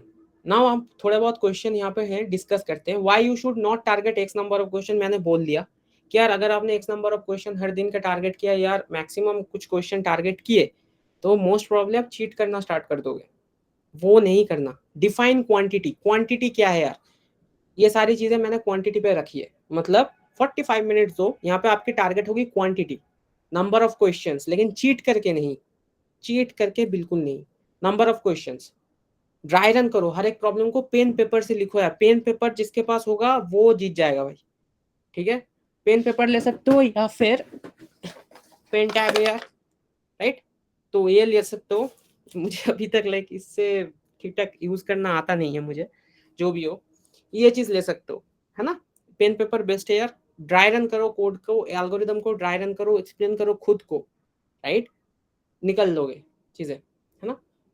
ये सारी चीजें क्वांटिटी पे आएगी। 45 मिनट ज्यादा नहीं, लेवल 1 पे हर एक क्वेश्चन को अच्छे से समझो, जितना टाइम हो सके दो, इस सीरीज को खत्म करने में जितना टाइम हो सकता है दो यार, ये बेस है। उसके बाद level 2, right. Is the order important, यहाँ पे थोड़े बहुत ऑर्डर आप इधर उधर कर सकते हो, जैसे कि आप इस बिट मैनिपुलेशन को आखिर में सीख सकते हो, ठीक है, थोड़े बहुत ऑर्डर इधर उधर हो सकते हैं यहाँ पे भी थोड़े बहुत अगर आपके, लेकिन यहाँ पे ऑर्डर मैंने बहुत अच्छे से डिफाइन कर दिए हैं ऑलरेडी, तो देखना यार आपके हिसाब से जो करना है कर लो। इंपॉर्टेंस ऑफ मेकिंग नोट्स, ये बहुत इंपॉर्टेंट चीज़ है यार। ये मैं मन बुद्धि था, जब मैंने स्टार्ट किया था कोई बताने वाले नहीं थे मुझे, तो मैंने नोट्स नहीं बनाए थे उतने, है ना। तो डीएसए के नोट्स मेरे पास उतने नहीं है, लेकिन ये सारे क्वेश्चन जब आप करोगे ना, इन सारे क्वेश्चन को कैसे करना है मैं बोल रहा हूँ। अगर आप क्वेश्चन समझे, उस क्वेश्चन को हेडिंग करो, नीचे आप जो भी ड्राई रन कर रहे हो, कुछ कर रहे हो, जैसे हम मैथ्स करते थे ना, वैसे ही उस चीज़ को ड्राई रन करो, वहाँ पे ही करो, राइट। उसकी टाइम कॉम्प्लेक्सिटी लिखो, कोड को सबमिट करो, सबमिट हो जाए तो बढ़िया। ऑप्टिमाइज करने के लिए टाइम कॉम्प्लेक्सिटी उसे भी ड्राई रन उस पेज में, लाइक जो हमारे पास नोटबुक्स होते हैं उसमें बोल रहा हूँ, है ना। पहले नंबर पे ये क्वेश्चन है, उसका क्वेश्चन का नाम लिखो बस, राइट। उसके नीचे ड्राई रन जो भी करना है उसके नीचे करो, दूसरे क्वेश्चन के लिए दूसरा नाम लिखो उसके नीचे करो, वे आपके नोट्स की तरह रह जाएंगे। अब जब कोई इंपॉर्टेंट पॉइंट है उसे स्टार मार्क करके लिख रखो उस प्रॉब्लम के लिए, और उसे रिवाइज करते रहो, राइट। ये आपके टाइम बहुत ज्यादा बचाएगा, राइट। इसके अलावा मैंने बहुत से नोट्स ले रखे हैं, किस चीज़ के मैं अभी बताऊंगा, मैं ज़्यादा टाइम लूंगा नहीं आपके, लेकिन ठीक है। So do you leave practicing DSA after doing all this, क्या लेवल 1 लेवल 2 खत्म करने के बाद आप डीएसए प्रैक्टिस करना छोड़ दोगे? हरगिज किसी भी सूरत पे मत छोड़ना भाई, मैं बोल रहा हूँ। मैंने देखा है बंदे जो लाइक 1700 रेटिंग पे थे, 1600 रेटिंग पे थे ना, डीएसए 6 महीने छोड़ा उन लोगों ने, उनकी हालत इतनी खराब है, अब एक कॉन्फिडेंस ही नहीं बन पा रहा। ये सारी चीजें करने के बाद आप दिन के 2-3 घंटे डीएसए को दो, बाकी आप जो मर्जी करो, बाकी किसी से लाइक बात करनी है कर लो, कॉलेज जाना है जा लो, जो मन में आए करो, डेव करना है करो, कोड करना है करो, जो करना है करो, नए टेक्स्ट सीखो, जो कर, लेकिन 2 से 3 घंटे डीएसए को दो यार, 2 से 3 घंटे देने पड़ेंगे, उसमें रिवीजन भी होगी आपकी और न्यू प्रॉब्लम्स को टैकल भी करोगे आप, ड्राई रन कर करके, right. How much time should we spend on a particular question, जब आप लेवल 1 कर रहे हो जितना टाइम मांग रहा है दे दो यार, अगर ऊपर जा रहा है ठीक है। लेवल 2 करते हुए 45 मिनट्स, उसके बाद वीडियो देखो। 45 मिनट्स एकदम दबा के 45 मिनट्स होने चाहिए, है ना। ऐसा नहीं कि यार सैमुअल ने बोला है 45 मिनट्स, मैंने क्लॉक लगा के बैठ गया, भाई बैठा हूँ 45 मिनट्स पर जाके वीडियो देख के सॉल्व कर दिया, ऐसे नहीं। आपके पास सबकी नॉलेज है अभी, आपके पास ये लेवल 1 करने के बाद आपके पास लिंक टैग जनरेटिव सबके नॉलेज है। अगर वो प्रॉब्लम कुछ चीजें मांग रहा है जो वहां से मिल जाएंगी, आप दे सकते हो उसे, राइट। आपके पास वो कैपेबिलिटी है, बस उन डॉट्स को कनेक्ट करने का समय चाहिए आपको। 45 मिनट्स उसके लिए बहुत होता है, अगर नहीं भी हुआ कोई बात नहीं यार, ठीक है, अच्छे से उसे प्रैक्टिस कर लो। Is it important to give contest? Yes it is important to give contest, right. Contest अगर दोगे 40-50 कॉन्टेस्ट दोगे, आपको ना वो एक टाइम की जो चीजें होती हैं, एक टाइम में कुछ क्वेश्चन सॉल्व करना, उसका जो प्रेशर है वो निकल जाएगा। 40-50 मिनिमम है, उससे भी ज्यादा दो, मुझे भी देना है यार कॉन्टेस्ट, लेकिन टाइम नहीं हो पाता मुझसे, मैं कोशिश करूंगा फिर से देने की, ठीक है। तो जितना हो सके कॉन्टेस्ट दो यार, वर्चुअल दो, लीड कोड पे दो, राइट, लीड कोड पे ही देना, अभी सीपीपी में गया नहीं। Is it okay to cheat in contest to get good ranks? एक सवाल नहीं है, सबको जवाब पता है, नहीं, चीट करना in any form is not good. लेकिन इसमें ना और भी बहुत से प्रॉब्लम हो जाते हैं। मान लो आपने चीट करके 5 स्टार बन गए, जो बहुत से कोडर्स हैं अभी, 4 स्टार बन गए, आप नाइट बन गए, गार्डियन बन गए, चीट कर करके आपने वो चीज रिज्यूमे में मेंशन कर दी, भाई मैं तो नाइट हूँ या गार्डियन हूँ लीड कोड पे। वो जो इंटरव्यू ले रहा है वो पागल नहीं है। अगर आप लिखोगे मैं 6 स्टार हूँ, 5 स्टार हूँ कोड शेप पे, वो आपको सेगमेंट्री के क्वेश्चन पूछेगा, चांसेस आर हाई कि वो पूछेगा। आप कैसे जस्टिफाई करोगे तब? चीट करके आप शायद गुड रैंक लाके थोड़ा दोस्तों में इंप्रेशन झाड़ोगे, यार मैंने तो ऐसा रैंक ला दिया तुम नहीं ला पाए, है ना। ये ठीक नहीं है, नहीं होगा। और उससे तो अब तुम अपने अपने पैर पे कुल्हाड़ी मार ही रहे हो, दूसरों को भी डिमोटिवेट करवा दोगे, राइट। यार देखेगा यार इस बंदे ने 3 क्वेश्चन कर लिए, मेरे से तो भाई 2 भी हिला नहीं, इसने कैसे कर लिया यार, वो डिमोटिवेट हो जाएगा। ऐसे होता है ना, हालांकि नहीं होना चाहिए लेकिन होता है। तो ये पूरे कम्युनिटी का ही खराब हो जाएगा। Why should we give contest? Boost to boost the confidence, as I told you. Do we have to purchase any paid course for acing DSA? Absolutely not. Not only for DSA, for anything, web dev or anything, any development. इतने course पड़े हैं, मैं अभी भी बता रहा हूँ, इतने कोर्स पड़े हैं, कोई पैसा देने की तो जरूरत है ही नहीं, मुझे नहीं लगता दे क्यों रहे हैं, right. Make it a habit, यहाँ पे स्टार पॉइंट करके रखा है, make it a habit to analyse the time and space complexity of every approach you thought to solve a problem और क्वेश्चन, राइट। आपने एक क्वेश्चन को सॉल्व करने के लिए जितने भी अप्रोचेस डिस्कस अपने आप में थॉट की ना, उन सारी क्वेश्चंस की टाइम एंड स्पेस कॉम्प्लेक्सिटी को एनालिज करो। इससे क्या होगा, आपके पास जो हैबिट बनेगी वो हैबिट ऐसी होगी कि यार आपने n1 n2 n3 dot dot dot n करके इतने एल्गोरिदम सोच लिए एक पर्टिकुलर प्रॉब्लम को सॉल्व करने की। उन सारे एल्गोरिदम में आप सबसे ऑप्टिमाइज्ड जो एल्गोरिदम होगा उसे चूज कर पाओगे, है ना। Ask yourself why a particular solution didn't work. अगर आप एक सॉल्यूशन लिख रहे हो वो काम नहीं कर रहा, आपका क्वेश्चन ये नहीं होना चाहिए कि यार कि लाइक डिमोटिवेट मत होना, मेरा सोल्यूशन काम क्यों नहीं किया। उससे ये सीखो कि यार मेरा सोल्यूशन काम क्यों नहीं किया, क्यों इस सोल्यूशन पे मेरा क्वेश्चन फूटा। जैसे कि एक एग्जांपल देता हूँ, डीएसयू एक चीज होती है, डिसजॉइंट सेट यूनियन, है ना। डीएसयू बेसिकली कपल ऑफ, वो एक अलग एल्गोरिदम है, बहुत ही एडवांस चीज के लिए, लेकिन ग्राफ में उसका बहुत इस्तेमाल होता है। हम कपल ऑफ ग्रुप्स को कनेक्ट करने के लिए डीएसयू का most of the time use कर लेते हैं, है ना। अब लीड कोड में एक प्रॉब्लम है, क्या defuse the most number of bombs करके कुछ एक प्रॉब्लम है ना। वो पहले जो जिसे डीएसयू आता है ना, वो पहले वो प्रॉब्लम को पढ़ेगा और सोचेगा भाई इसमें तो डीएसयू लगेगा, लेकिन उसमें डीएसयू नहीं लगेगा। जब डीएसयू फटेगा तब सोचो क्यों डीएसयू फटा, क्यों उसमें वो चीज काम नहीं किया।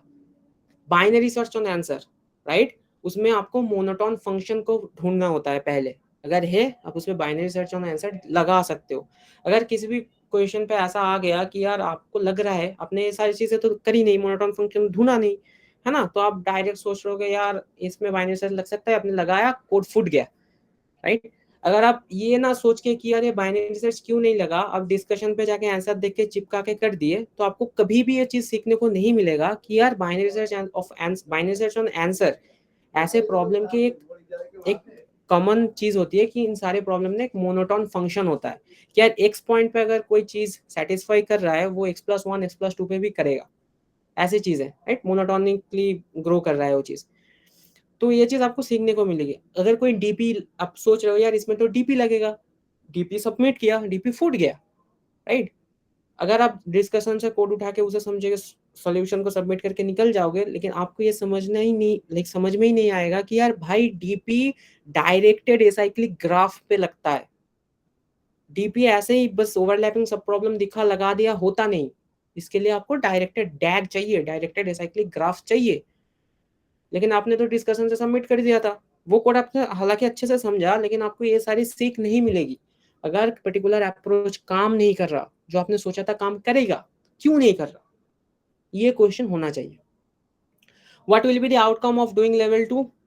90 to 95% कंपनीज के ऑनलाइन असेसमेंट फोड़ जाओगे, including Google, Microsoft, Amazon. Google के क्यों फोड़ पाओगे, मैं कैसे बोल रहा हूँ यार, जब भी मुझे ये चीज बोलनी नहीं चाहिए, मेरे ग्रुप में लाइक जो पेप की ग्रुप्स हैं and all those kind of, बहुत बच्चे होते हैं ना, अगर कोई बच्चा गूगल की एग्जाम दे रहा है ऑनलाइन असेसमेंट, तो क्वेश्चन मेरे पास आता है घूम घाम के, पिक उठा के, चीटिंग होती है ना, तो मैंने देखा है वो सारी चीजें। तो ये कर लोगे तो वो भी निकल जाएगा, जितना मैंने देखा है उसके ऊपर बेस करके मैं बोल रहा हूँ, है ना, मेरी एक्सपीरियंस आपके साथ शेयर कर रहा हूँ। ये सारी चीजें करने के बाद सेगमेंट ट्री करके एक चीज होती है ना, यहाँ पे अगर आप जाओगे, ये लेवल 3 में होता है पेप की। लेवल 3 कंप्लीट कॉम्पिटिटिव प्रोग्रामिंग के लिए होती है, वो मुझे, मैं बताऊंगा क्यों मना कर रहा हूँ। सेगमेंट्री इसके ना, इस 2D सेगमेंट्री से पहले के क्वेश्चन कर लेना। इससे एक एक एक टाइप का प्रॉब्लम होता है रेंज क्वेरी करके। एक रेंज दिया जाएगा एल एन आर, उसके अंदर आपको बार बार क्वेरी करनी पड़ेगी। अगर आप नॉर्मली करने जाओगे तो हर एक क्वेरी के लिए आपको ऑर्डर ऑफ एन की टाइम कॉम्प्लेक्सिटी देना पड़ेगा, और वो ऑनलाइन जज सपोर्ट नहीं करेगा, टीएल दे देगा। सेगमेंट्री वहाँ पे काम पे आएगा, वो लॉग इन पे वो सारी चीज़ आपको करके दे देगा, and log n is better than order of n, right. ये क्या है, और ये सारी चीज़ करने के बाद have understanding of self balancing binary tree. हालांकि हालांकि आप जब ये चीज़ करोगे ना, यहाँ पे ही शायद यहाँ पे ही आपकी एवीएल की टॉपिक्स खत्म कर देंगे सर, लाइक वहाँ पे पढ़ाया गया है, या फिर आप एक बार नेट पे सर्च कर देना कि एवीएल पेप कोडिंग, मिल जाएगा। What is AVL? एवीएल एक सेल्फ बैलेंसिंग बाइनरी ट्री होता है, एक एल्गोरिदम किस्म का होता है, वो ट्री ना खुद को बैलेंस कर लेता है, राइट। वो बैलेंसिंग क्या होता है, बाइनरी ट्री के बैलेंस क्या होता है, हाइट क्या होता है, डेप्थ क्या होता है, सारी चीजें आपको पढ़ने के बाद पता चल जाएगा, तब इस चीज को भी अच्छे से आप समझ पाओगे कि सेल्फ बैलेंसिंग बाइनरी ट्री के बारे में मैं बोलना क्या चाह रहा हूँ। ये हो गया मेरी डीएसए की लाइक चीजें जो मैंने फॉलो की थी और जो मैं अभी तक फॉलो करता हूँ, और थोड़े बहुत चीजें बच गए कोड के, राइट। लेकिन वो मुझे अंकित सर कोड के बारे में थोड़ा बताऊं क्या, या फिर रहने देता हूँ? हाँ सर, बता बता दो। दो जितना ओके बता सकते ओके। हो। कोर के बारे में देखो यार, अब नाउ अपने जावा एक ही लैंग्वेज में इतने सारी चीजें कर ली, आपने मेन चीजों पे ज्यादा टाइम स्पेंड किया, इसको छोड़ के कि यार भाई मुझे इतने इतने लैंग्वेज को हैंडल करना पड़ा है, इतने लैंग्वेज को, कोई लैंग्वेज पे 2 दिन काम नहीं किया भाई, भूल गया मैं, ये सब नहीं करना पड़ा। अपने जावा में सारी चीज कर ली, लाइक ये सारी चीजें खत्म कर दी, है ना। एक लैंग्वेज आपने सीखा, उसे एज अ टूल यूज किया इसे मास्टर करने के लिए, right? अब कोर में आते हैं। कोर में यार मैं नोट्स नोट्स करके चिल्ला रहा हूँ ना, मेरे ये देखो, ये है थ्योरी ऑफ कंप्यूटेशन के नोट, टीओसी के, राइट। सारे लाइक 50-60 पेजेस के हैं। ये गया आपका कंप्यूटर आर्किटेक्चर एंड ऑर्गेनाइजेशन के नोट्स, राइट। ये गया आपका object oriented programming in Java till Java 8 stream तक, वो सारी चीजें क्या हैं तो मैं बताऊंगा, उसके नोट्स, राइट। उसके अलावा ये पूरा लाइक एक नोटबुक है जिसपे मैंने डेटाबेस मैनेजमेंट सिस्टम और कंप्यूटर नेटवर्क्स के नोट्स ले रखे हैं, राइट। और इसमें ऑपरेटिंग सिस्टम के नोट्स पड़े हैं। नोट्स लेना बहुत इंपॉर्टेंट थे यार, एटलीस्ट कोर में तो इंपॉर्टेंट है ही है। और मैंने ये सारी चीजें कहाँ से सीखी, राइट। मैंने ये सारी चीजें सीखी ऊप्स के लिए, दुर्गा सॉफ्टवेयर सोल्यूशन नाम का एक चैनल है, मैं नहीं जानता आप लोगों को पता होगा कि नहीं। भाई क्या पढ़ाता है यार दुर्गा सर, मतलब ये सारी, यार ये लिंक तो कहीं और ले जा रही है मुझे। अच्छा मैं दिखा देता हूँ आपको, है ना, ऑब्जेक्ट ओरिएंटेड प्रोग्रामिंग जावा दुर्गा सॉफ्ट, ये वाली दुर्गा सर की 44 वीडियोस हैं यहाँ पे, 44 क्या पढ़ाता है यार बंदा, मतलब he is the YouTube community में ये चीज बोला जाता है दुर्गा सर जावा के किंग है ना। इतने अच्छे से आपको ऑब्जेक्ट ओरिएंटेड प्रोग्रामिंग सिखाया जाएगा यहाँ से, मुझे नहीं लगता ऑब्जेक्ट ओरिएंटेड प्रोग्रामिंग में कोई भी क्वेश्चन रह जाता है, राइट। ये लिंक में सही कर दूं एक बार। हाँ, ये गया आपका ऑब्जेक्ट ओरिएंटेड प्रोग्रामिंग जावा में। दूसरी ऑब्जेक्ट ओरिएंटेड प्रोग्रामिंग में सारी चीजें इंक्लूड होते हैं, लेकिन मैंने थोड़ा सा अलग अलग से कर दिया। जावा कंस्ट्रक्टर, कंस्ट्रक्टर क्या होता है ये भी मैंने दुर्गा सॉफ्ट से, लाइक दुर्गा सर से ही सीखा था, राइट। ये एक कंस्ट्रक्टर की प्लेलिस्ट है, इसमें करीब 10 वीडियोस हैं, छोटे छोटे, 1 घंटे में आप खत्म कर पाओगे अच्छे से। एक्सेप्शन हैंडलिंग क्या होते हैं जावा में, जो try catch finally throw throws keyword, default exception handler क्या होता है, ये सारी चीजें। क्या ये कहाँ ले जा रहा है भाई मुझे। हाँ, ये देखो यार, एक्सेप्शन हैंडलिंग के सारे वीडियोस पढ़े हैं मैंने, यहाँ से पढ़ा था, आप देख पाओगे यहाँ पे नीचे नीचे कंप्लीट होने का चीजें लिखी है ना। और दूसरी एक और चैनल है यार, ये सारी छोटे छोटे चैनल है ना, इनको इतना हाइप मिलता नहीं, जिन लोगों को हाइप की जरूरत होती नहीं उनको ही मिल जाता है। ये देखो यार, ऊप्स जावा में खत्म करने के बाद, राइट, तो थोड़े बहुत ऐसी चीजें रह जाती हैं वो जावा स्पेसिफिक नहीं होती, तो उन्होंने उस वो सारे टॉपिक्स दुर्गा सर ने कवर नहीं किए।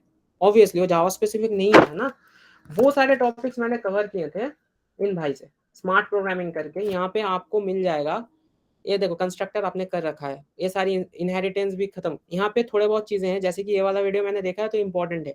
एग्रीगेशन कंपोजिशन क्या होता है, is A has a relation, जब आप यूएमएल डायग्राम्स बनाओगे सिस्टम डिजाइनिंग के लिए, लो लेवल सिस्टम डिजाइनिंग, उसके लिए तो आपके सारे कंसेप्ट आने चाहिए। पॉलीमॉर्फिज्म, ये सब सारी चीजें आपको आते होंगे, interface, encapsulation, this keyword, 6 uses of this keyword, ये सारी चीजें, राइट। आप एक बार गो थ्रू कर लेना, आपको सारी चीजें आते होंगे। लेकिन यहाँ पे ये जो एक एक टॉपिक है, ईज ए रिलेशन क्या होता है आपको आता होगा, लेकिन ये एसोसिएशन वाला चीज, एग्रीगेशन कंपोजिशन में डिफरेंस क्या होता है, एग्रीगेशन कंपोजिशन के डिफरेंस ना मैं बहुत बड़े बड़े बंदों को भी कभी कभी पूछा है, प्रोफेसर को भी, वो थोड़ा बहुत हिचकिचा जाते हैं, है ना।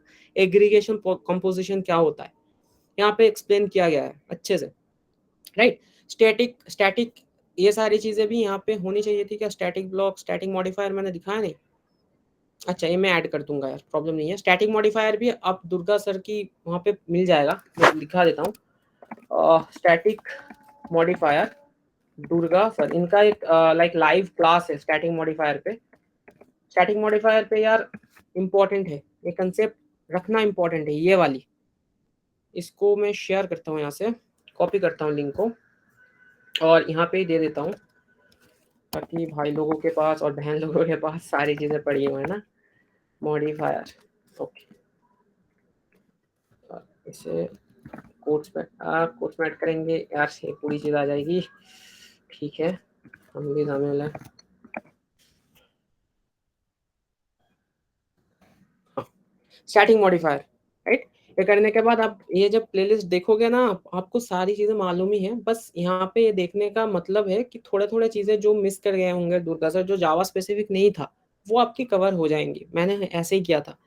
अब आते हैं ऑपरेटिंग सिस्टम पे। इंट्रो टू ऑपरेटिंग सिस्टम नाम का एक बुक है, उससे मैंने रेफरेंस लिया था, जो डायनासोर बुक नाम से भी जाना जाता है। उसके ऊपर एक डायनासोर का पिक होता है ना, वो पीडीएफ आपको मिल जाएगा नेट पे, कहीं से भी डाउनलोड कर लेना। गेट स्मैशर्स के वीडियोस मैं दिखाता हूँ। गेट स्मैशर्स के वीडियोस जो मैंने करे थे, और मैंने करे बस नहीं, मैंने पूरा नोट्स यहाँ पे बना लिया सिंग, लेकिन मेरे हैंडराइटिंग इतनी बुरी है कि मैं शायद आप लोगों के साथ शेयर न कर पाऊँ। लाइक यहाँ पे single instance, double instance, fix partitioning, ये सारे चीज़ों की नोट्स है ना, मैं शेयर करना ज़रूर चाहूँगा, लेकिन आप लोग शायद पढ़ नहीं पाओगे, राइट। इतनी बुरी हैंडराइटिंग है मेरी। अब ठीक है, मुझे समझ आता है ना। तो उसके नोट्स यहाँ पे पड़े हैं, यहाँ पे सारे वीडियोस कर लोगे, ऑपरेटिंग सिस्टम खा जाओगे तुम, इतना बता सकता हूँ। कहीं कहीं पे थोड़ा थोड़ा ना कंफ्यूजन सी चीज़ें हो जाएंगी, उसके लिए आप एक और चैनल है नॉलेज गेट करके, उससे बस थोड़ा थोड़ा रेफरेंस ले सकते हो, या फिर आप इंट्रो टू ऑपरेटिंग सिस्टम की जो बुक्स है वहाँ से थोड़ा बहुत रेफरेंस ले सकते हो, है ना। तो इससे आपका ऑपरेटिंग सिस्टम खत्म हो जाती है। डेटाबेस मैनेजमेंट सिस्टम है, डेटाबेस मैनेजमेंट सिस्टम के लिए भी गेट स्मैशर्स की लिस्ट है। और एक चीज़ सीक्वेल एक चीज़ होती है, स्ट्रक्चर्ड क्वेरी लैंग्वेज, जो आप डेटाबेस मैनेजमेंट सिस्टम पढ़ोगे उसमें एक टॉपिक होता है स्ट्रक्चर्ड क्वेरी लैंग्वेज, राइट। वो गेट स्मैशर्स में उतने अच्छे नहीं है टू बी ऑनेस्ट। वो मैंने यहाँ से पढ़े थे, ट्रेंडी टेक करके। यहाँ पे करीब मान लो यार 16 वीडियोस है, सीक्वल आपको अच्छे से आ जाएगी, इतना गारंटी मैं लेता हूँ। उसके बाद हैकर रैंक पे जाओ, लीड कोड में भी थोड़े बहुत फ्री के क्वेश्चन पड़े हैं, सबमिट कर देना हैकर रैंक पे, राइट। वो कर सकते हो सीक्वल, राइट, उसके लिंक यहाँ पे पड़े हैं। Computer networks obviously GATE Smashers पे पड़े हैं, लेकिन गेट स्मैशर्स में कुछ कुछ वीडियोस हैं जो थोड़ा बहुत कंफ्यूजन क्रिएट करते हैं, इसके लिए आप बुक रेफर कर सकते हो। और यहाँ पे मैंने बुक ही लिखा था, है ना, लेकिन उससे बढ़िया इन्हें भी थोड़ा संचित जैन सर है ना, तो यहाँ पे मैंने लिख दिया है, जहाँ पे थोड़ा बहुत कंफ्यूजन क्रिएट हो संचित जैन के सर से देख सकते हो। जैसे कि गेट स्मैशर्स में एक सीक्वेंस नंबर का कंसेप्ट थोड़ा बहुत हिला के समझाया गया है, राइट। वो आप नॉलेज गेट से देखोगे, एक दो ही वीडियो ऐसे हैं गेट स्मैशर्स की जो थोड़े कंफ्यूजन क्रिएट करते हैं, वो मैंने नॉलेज गेट या फिर किसी बुक से रेफर करके ठीक कर लिया था। ये था मेरा डीएसए और कोड, राइट। और थोड़े बहुत मैंने डेव और एलएलडी के बारे में लिख रखा है। डेव के लिए क्या बताऊं यार, आपके जीडीएससी लीड तो डेव में, राइट, इतना नहीं बताते हैं डेव में। लेकिन डेव में मैं जावास्क्रिप्ट को चूज करना चाहूंगा। अगेन वो क्वेश्चन आएगा कि पाइथन क्यों नहीं, राइट, अभी भी पाइथन क्यों नहीं। यहाँ पे अगर आप पाइथन करना चाहते हो कर सकते हो, कोई प्रॉब्लम नहीं है, लेकिन पाइथन आपको रिस्ट्रिक्ट कर देगा मोस्टली वेब पे। और अगर कोई बंदा AIML पे जाना चाहता है वो यहाँ से पाइथन पिक करके कर सकता है। लेकिन एक बात समझ लो यार, AIML पे जो बंदा जाना चाहता है उसकी मैथ स्ट्रांग होनी चाहिए, statistic probability, discrete mathematics, right, और परम्यूटेशन कॉम्बिनेशन एटलीस्ट, और लीनियर अलजेब्रा भी, राइट। और कुछ होता है क्या, ये सारी चीजें अगर कवर हैं आपकी अच्छे से, आप AIML पे मूव कर सकते हो पाइथन के साथ, राइट। लेकिन एक जगह पे दो गुंडे नहीं हो सकते, है ना। अगर आप AIML पे मूव करोगे तो वो एक अपने आप में इतनी बड़ी चीज है कि यार आपके शायद ये सारी चीजें और कोर ये सारी अच्छे से मेंटेन ना हो। अभी के लिए मैं इसलिए बोलता हूँ कि यार एक ऐसा लैंग्वेज सीखो जिससे आप जहाँ थोड़े बहुत अच्छे प्रोजेक्ट बना पाओ, उसे शोकेस कर पाओ, डीएसए के नॉलेज से आप इन सारी चीज़ों से आपके रिज्यूमे बना पाओ, अच्छे खासे रिज्यूमे बना पाओ, है ना। इसके लिए मैंने जावास्क्रिप्ट चूज किया है। क्यों? रिएक्ट नेटिव से आप क्रॉस प्लेटफॉर्म डेवलपमेंट कर सकते हो मोबाइल एप्लीकेशन की, इलेक्ट्रॉन जेएस से आप डेस्कटॉप बना सकते हो, नोड एक्सप्रेस मोंगो से बैकएंड तगड़ी बैकएंड बन सकता है, राइट। उनके बहुत से फ्रंट एंड में रिएक्ट की तो आज बूम पे चल रहे हैं चीजें, है ना। हर एक बंदा रिएक्ट की इंटर्न चाहता है, हर एक बंदा नोड की इंटर्न चाहता है, राइट। अगर आप प्योर एंड्रॉयड करना चाहते हो, आपके पास जावा ऑलरेडी प्रेजेंट है यार, प्योर एंड्रॉयड कर लो। आपके पास क्रॉस प्लेटफॉर्म करना है तो रिएक्ट नेटिव से कर सकते हो। क्रॉस प्लेटफॉर्म के लिए मैं डार्ट को ज्यादा प्रेफर करता हूँ, लाइक जो होता है ना यार, भूल गया मैं, ठीक है वो क्या होता है, हाँ फ्लटर, फ्लटर। ठीक। तो मैं उसे ज्यादा प्रेफर करता हूँ क्रॉस प्लेटफॉर्म के लिए, लेकिन अगेन आपको डार्ट सीखना पड़ेगा, उसे मेंटेन करना पड़ेगा। अगर आप जावास्क्रिप्ट सीख जाओगे, आप वेब पे भी काम कर सकते हो, मोबाइल पे भी काम कर सकते हो, डेस्कटॉप में भी काम कर सकते हो, आप रिएक्ट सीख सकते हो, राइट। सो एंगुलर, अगर आप व्यू, जो चीज़ें फ्रंट एंड की जो लाइब्रेरीज और फ्रेमवर्क्स पढ़े हैं वो सारी चीज़ें कर सकते हैं आप। पाइथन के साथ आप बैकएंड पे रिस्ट्रिक्ट हो जाओगे यार, AIML जो एडवांस चीज़ें हैं वहाँ पे जा सकते हो। बेसिक सीखने के लिए कोड विथ हैरी, इंटरमीडिएट सीखने के लिए नमस्ते जावास्क्रिप्ट काफ़ी है। जावास्क्रिप्ट को अंडर एस्टिमेट मत करना, राइट। मैं बार बार हर एक स्टूडेंट से बोलता हूँ गिगस्टर में, जावास्क्रिप्ट को अंडर एस्टिमेट मत करना। जावास्क्रिप्ट एक ऐसी लैंग्वेज है ना, बड़े बड़े बंदे इंटरव्यू में फंस जाते हैं, राइट। वो इतनी फ्लेक्सिबल चीज, लाइक होता है ना, जितना चीजें फ्लेक्सिबल होती हैं उतना प्रॉब्लम दे जाती है, राइट। आपके पास एक चीज को करने के इतने तरीके होंगे कि आप कंफ्यूज हो जाओगे। जावास्क्रिप्ट एक ऐसा चीज, लेकिन ये बहुत ही ब्यूटीफुल एक लैंग्वेज है यार, बहुत ही मस्त लैंग्वेज है। एक बार अच्छे से सीख लिए आप बहुत चीजें कर सकते हैं, as I told you, right. Front end, back end, mobile, desktop, क्या नहीं। लेकिन वो AIML वाली चीज आप जावास्क्रिप्ट में भी कर सकते हो, लेकिन जावास्क्रिप्ट में पैंडास जैसी लाइब्रेरीज नहीं है जो पाइथन में है।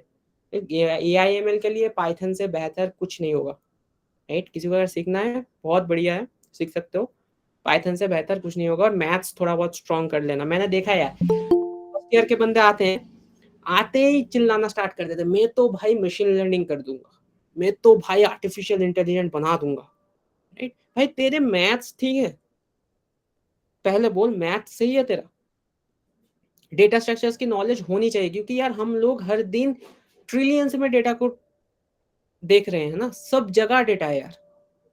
जूनियर लेवल पे आपको समझ नहीं आएगा कि डेटा से आप अर्पित भैयानी शायद, जो अभी स्टाफ सॉफ्टवेयर इंजीनियर है गूगल के, उनके पॉडकास्ट सुन सकते हो जो मैं सुनता हूँ। वो भी बोलेंगे यार, जब आप थोड़े बहुत सीनियर होंगे ना, तब आपको डेटा स्ट्रक्चर्स की कीमत समझ में आएगी। जब आपको बोला जाएगा यार भाई एक टूल सेलेक्ट कर जिससे प्रोजेक्ट अच्छे से होना चाहिए, उस टूल को सिलेक्ट करने के लिए आपको डेटा स्ट्रक्चर्स एल्गोरिथम की नॉलेज होनी चाहिए, राइट। तो पाइथन AIML के लिए बढ़िया है, जिसका मैथ सही है वो जा सकता है, मैं डिनाई नहीं करता। लेकिन जावास्क्रिप्ट सीखोगे, बहुत जगह चांस लाइक बूम पे है वो चीज़, अच्छे से सीख पाओगे आप, ये सारी चीज़ें भी मेंटेन कर पाओगे, जावास्क्रिप्ट भी सीख पाओगे। लास्ट चीज़ है low level system designing, right. LLD, LLD के लिए, LLD व्हाट इज, आप जावा सीख चुके हो, ऑब्जेक्ट ओरिएंटेड प्रोग्रामिंग सीख चुके हो। अब LLD क्या है ना, कोड को मॉडिफिकेशन, जो सॉलिड प्रिंसिपल होते हैं, राइट। आपकी कोड को मॉड्यूलर और एक्सटेंसिबल होना पड़ेगा। क्यों होना पड़ेगा? सॉफ्टवेयर डेवलपमेंट लाइफ साइकिल पे एक चीज होती है टेस्टिंग। अब जो भी पीस ऑफ कोड लिखो, हम अभी जो टॉय एप्लीकेशन बनाएंगे उसमें शायद ये चीज़ नहीं होगी कि आप टेस्ट कर रहे हो, ये सारी चीज़ें कर रहे हो, राइट। जो सॉफ्टवेयर डेवलपमेंट लाइफ साइकिल होता है उसमें एक इंपॉर्टेंट फेज होता है, लाइक सॉफ्टवेयर इंजीनियरिंग जिसने पढ़ी होगी उसे पता होगा टेस्टिंग का। आप मान लो आपने एक कोड लिख दिया, उसे आपने टेस्ट करके प्रोडक्शन पे ले आए, राइट। अगर आपको किसी ने बोल दिया कि यार भाई ये फीचर मुझे इंप्लीमेंट करना है, अगर आप उसी प्रोडक्शन की कोड को फिर से मैनिपुलेट करोगे तो आपकी कॉस्ट ओवररन होगी। आपको पहले उस कोड को फिर से, जो कोड आपने ऑलरेडी टेस्ट कर रखा था, उस कोड को फिर से रीटेस्ट करना पड़ेगा, पहली बात। दूसरी बात, उस चीज को लाइक वो फंक्शन इंप्लीमेंट करने के बाद लाइक उसे फिर से इंटीग्रेट करने के लिए कुछ डिपेंडेंसी प्रॉब्लम आ सकती है, उसे भी बहुत सी चीजों में चेंज करना पड़ेगा, उन्हें भी रिटेस्ट करना पड़ेगा। ऐसे चीजें अगर ना हो तो कितना बढ़िया हो। ये करने के लिए हम लो लेवल सिस्टम डिजाइनिंग की कंसेप्ट्स का यूज करते हैं कि आपकी कोड को कैसे मॉड्यूलर और एक्सटेंसिबल बनाया जाए, दैट इज इट। इसके लिए आपके पास बहुत सी चीजें होती है, कुछ पैटर्न्स होते हैं जैसे कि सॉलिड, ना, कुछ डिजाइन डिजाइन पैटर्न्स होते हैं जैसे factory design pattern, strategy pattern, right, then abstract factory pattern, 23 किस्म के इसमें डिजाइन पैटर्न होते हैं। इसके लिए यार यूट्यूब में एक चैनल है क्रिस्टोफर ओक्रवी करके, राइट, विदेशी है बंदा, दिखाते हैं आपको, ये वाला बंदा, राइट। प्लेलिस्ट मैंने यहाँ से किए थे, मैंने बस यहाँ से नहीं, मैंने सुमित सर से भी बहुत सीखा है LLD, लेकिन अनफॉर्चुनेटली उनके वीडियोस पब्लिक नहीं है ना वो वीडियोस। तो यहाँ पे सारे डिज़ाइन टॉपिक्स यहाँ पे पढ़े, null object pattern, state iterator pattern.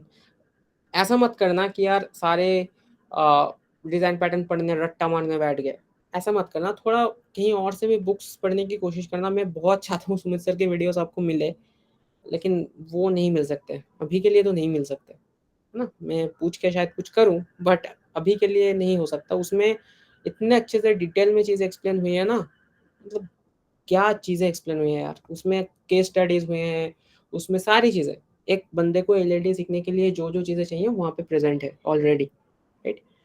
यहाँ पे सारी चीज़ें हैं। और एक बुक बोल देता हूँ मैं, जो मैं रेफर करता था, उसका नाम है head first design pattern. Head first design pattern नाम का एक बुक है,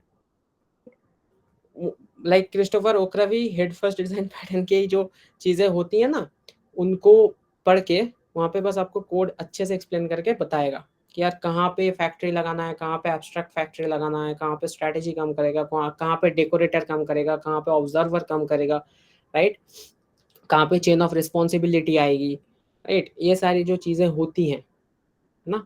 और इंडियंस में भी थोड़े बहुत अच्छे काम हो रहे हैं LLD पे। हमारा तो गौरव गौरव चंद भाई हैं, है ना, लेकिन उनके कंटेंट बहुत ही LLD फ्रेंडली है यार। क्या खोल दिया मैंने, एक मिनट यार, इसके लिए यही खोलता है।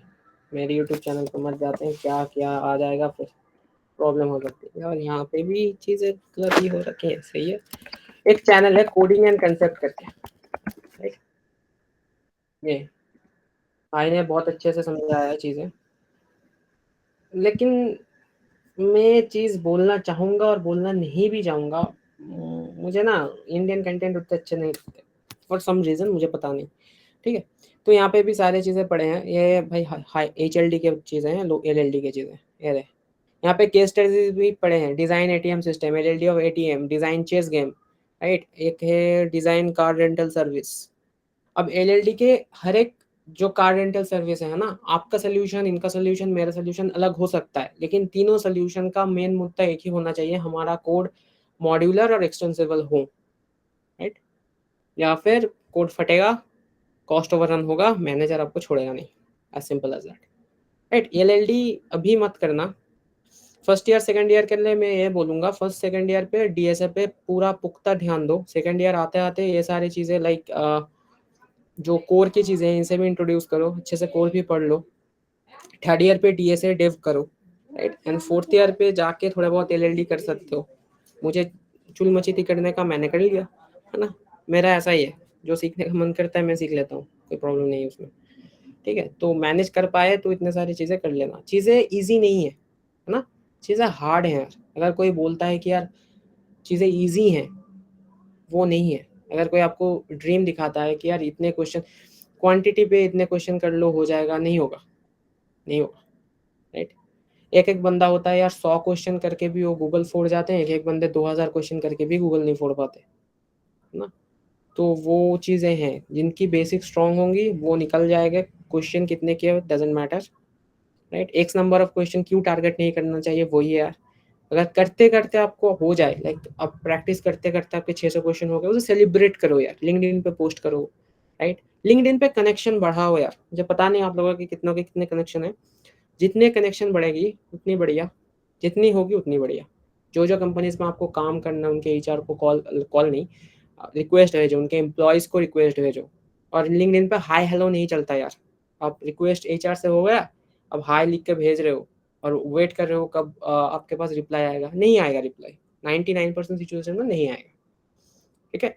लिंक्डइन पे किसी को मैसेज करना है तो पूरा फॉर्मेट जो प्रोफेशनलिज्म होता है, पूरा फॉर्मेट, लाइक किसी से रेफरल मांग रहे हो तो एक अच्छा फॉर्मेट बनाओ, नीचे आपके टेक्निकल स्किल्स को अटैच करो, उसके नीचे रिज्यूमे के अटैच करो, डायरेक्ट भेजो। हाय हेलो के चक्कर में मत पड़ना, रिप्लाई नहीं आएगा, एज सिंपल एज दैट। और कभी किसी की ज़रूरत ना हो ना, मैसेज करने की ज़रूरत है नहीं, किसी से गाइडेंस चाहिए मैसेज करो, ऐसे मत पूछो सर कैसे हैं यार, राइट। बस इससे पूछने के लिए मैसेज मत करो, बंदा भड़क सकता है, राइट, वो नहीं करते।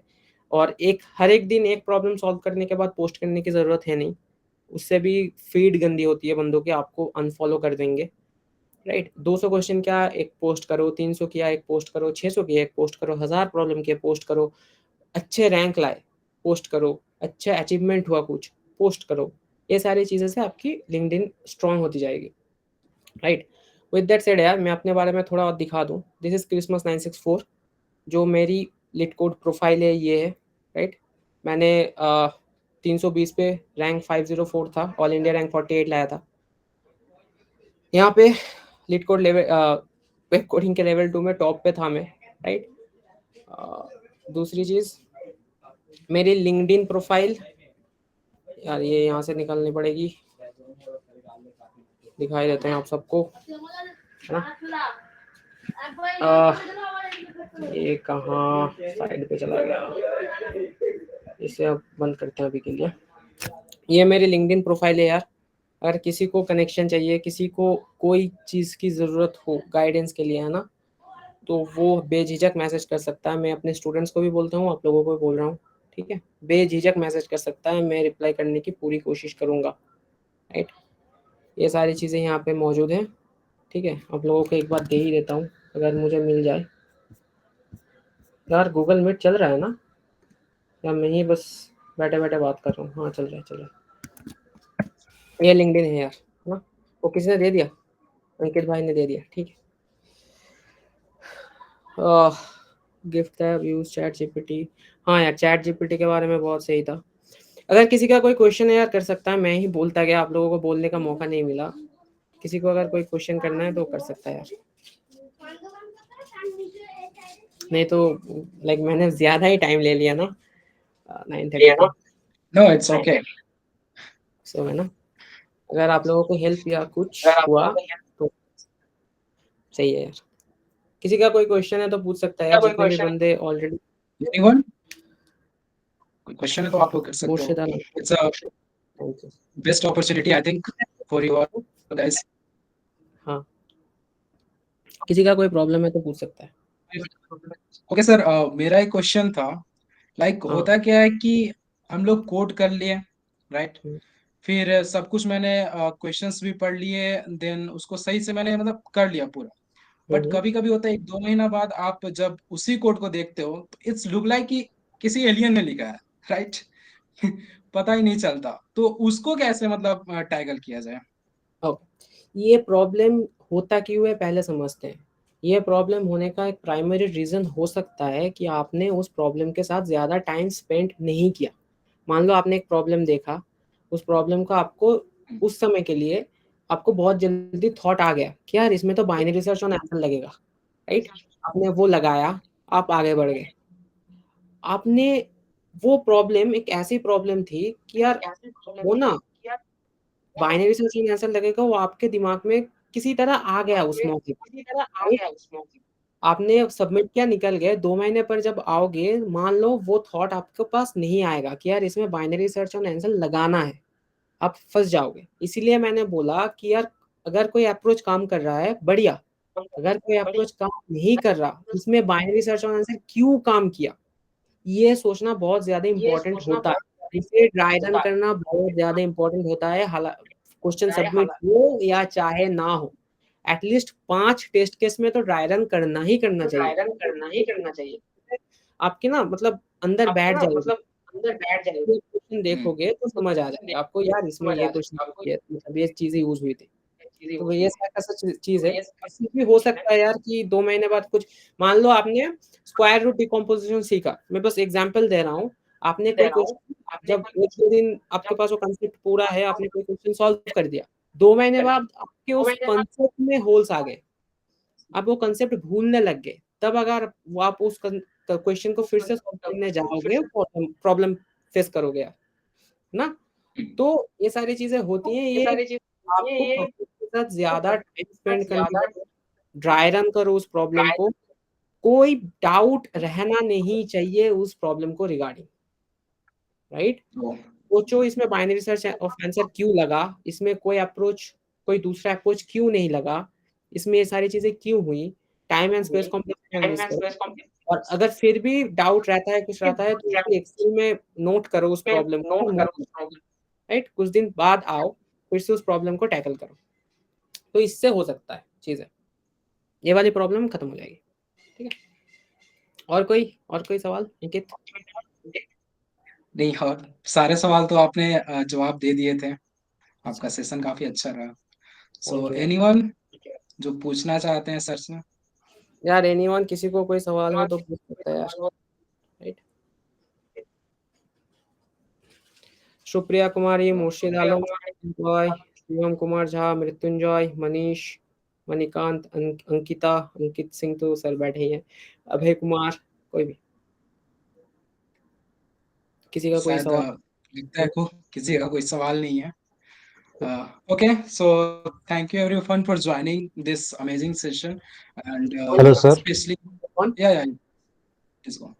सर कभी कभी सर मतलब ऑनलाइन कॉन्टेस्ट में कभी कभी कंसिस्टेंट नहीं हो पाता है, मतलब एक दो दो फिर डिमोटिवेट हो जाते हैं, फिर उसके बाद फिर वो एग्जाम मतलब वीक बहुत ज़्यादा बड़ा हो जाता है उसके बीच का गैप। यार ये डिमोटिवेट होने वाली बात है ही नहीं, ये सबके साथ होता है ना? ऐसा नहीं है कि ये बस आपके साथ हुआ कि आप, कभी कभी मेरे साथ भी होता है कि यार कंटिन्यूअसली 2-3 कंटेस्ट में मैंने 4 प्रॉब्लम सॉल्व कर दिए, राइट? उसके बाद वाले प्रॉब्लम लाइक तब सॉल्व करके लगता है भाई तेरा गूगल जाएगा, ठीक है? उसके बाद ऐसा होता है कि यार किसी प्रॉब्लम में, किसी इजी प्रॉब्लम में भी फट जाता है, होता नहीं, कभी कभी होता है ये चीजें, राइट? इससे डिमोटिवेट होने वाली बात नहीं है, इसे एक नया लर्निंग अपॉर्चुनिटी की तरह लो, कुछ सीखो, राइट? आपका तो रैंक भी गया है, इसमें रेटिंग भी गया, इससे भी कुछ पॉजिटिविटी निकाल लो, कुछ सीख लो इससे बस। यस सर, वो फिर इमेच्योर की तरह फिर वो दूसरी आईडी से फिर लॉगिन नहीं करना नहीं वैसा स्टार्ट हो जाता है। नहीं करना, वो चीटिंग वाली चीजें नहीं करना, ठीक है? वो क्या ही होगा यार, मतलब ईगो नहीं सेटिस्फाई करोगे, कुछ नहीं होता नहीं, उससे। चीटिंग व्यू से नहीं सर, वो सर इनकंसिस्टेंट रहे तो फिर वो गया वो आईडी, फिर न्यू, फिर उसके कारण होता है वो फायदा नहीं उससे कुछ फायदा होता नहीं है, ठीक है। ये सारे तो सर थॉट मतलब कंसिस्टेंट कैसे रहे, मतलब कॉलेज करिकुलम के साथ? हाँ, ये बड़ी बात बोली आपने। कॉलेज करिकुलम के साथ कंसिस्टेंट मैं बोलूँगा यार, हर एक दिन एक प्रॉब्लम करने की कोशिश करो, एनी हाउ। आपको कुछ भी चीज़ें टोड़-मरोड़नी है, कुछ करनी है कर लो, एक प्रॉब्लम करने की कोशिश करो यार, ठीक है? इससे आपकी कंसिस्टेंसी बढ़ जाएगी। कॉलेज से आके एक प्रॉब्लम करने की कोशिश करो, जब भी कॉलेज में ट्रैवल कर रहे हो तब थोड़ा बहुत पढ़ो। वो क्वेश्चन ना, कोई भी क्वेश्चन को टारगेट करो, पढ़ के कॉलेज के लिए निकल जाओ। जब आप ट्रैवल कर रहे हो तब सोचो उस प्रॉब्लम के बारे में थोड़ा बहुत, राइट? इस तरह से ही होंगे यार, क्योंकि 75% तो होता सब जगह है ना। चाचा लोग के क्लास में भी कर सकते हो। हाँ, चाचा लोग पढ़ा रहे हैं, पीछे अपना बैठ के पढ़ लो यार। कर रहे हैं। अंकित ठीक सर है, ने सही बोला। सारे प्रोफेसर थोड़ी ना होते, कुछ चाचा लोग भी होते हैं ना, समझ ही गए। ठीक है, प्रोफेसर की क्लास में भी पीछे बैठ के पढ़ ही लो, ठीक है। तो कोई कुछ नहीं बोलेगा उसमें भी। तो वो खुद को रेस्ट्रिक्ट करने वाली बात होती है यार। आपके पास टाइम है तो आप दोस्तों के साथ मौज करने जाना चाहते हो या पढ़ना चाहते हो, वो चॉइस है ना? वो आपको मिलेंगी चॉइस लेने की, आपको लेना है। आपको लाइक फ़िल्म देखने जानी है या उस टाइम पे एक ढेर ज़्यादा प्रॉब्लम सॉल्व करना है, तो उससे हो जाता है, ठीक है। और किसी का कोई प्रॉब्लम? हो ये आई थिंक किसी शायद का नहीं है। ठीक है, ठीक है। So thank you, Samuel Khan sir, for joining for this amazing session and providing us the better opportunity to think about all this, whatever you taught. So on behalf of everyone present here, I would like to extend our sincere thanks to Mr. Samuel Khan, our keynote speaker for the today's event, for their valuable time, effort, and valuable insights. So thank you, Samuel, for joining us. Any time, no problem. LinkedIn सबके पास होगा, अगर किसी को किसी चीज़ की problem हुआ, doubt हुआ तो वो मैसेज कर सकते हैं ओपनली, कोई प्रॉब्लम नहीं है, ठीक है। ओके, तो फिर बाय एवरीवन। मैं लिख सकता हूँ बिकॉज़ दोनों ही अंकित है, तो दोनों सर को ही bye. Okay, thank you. Bye sir, good night. Good night है, बाय एवरीवन, बाय।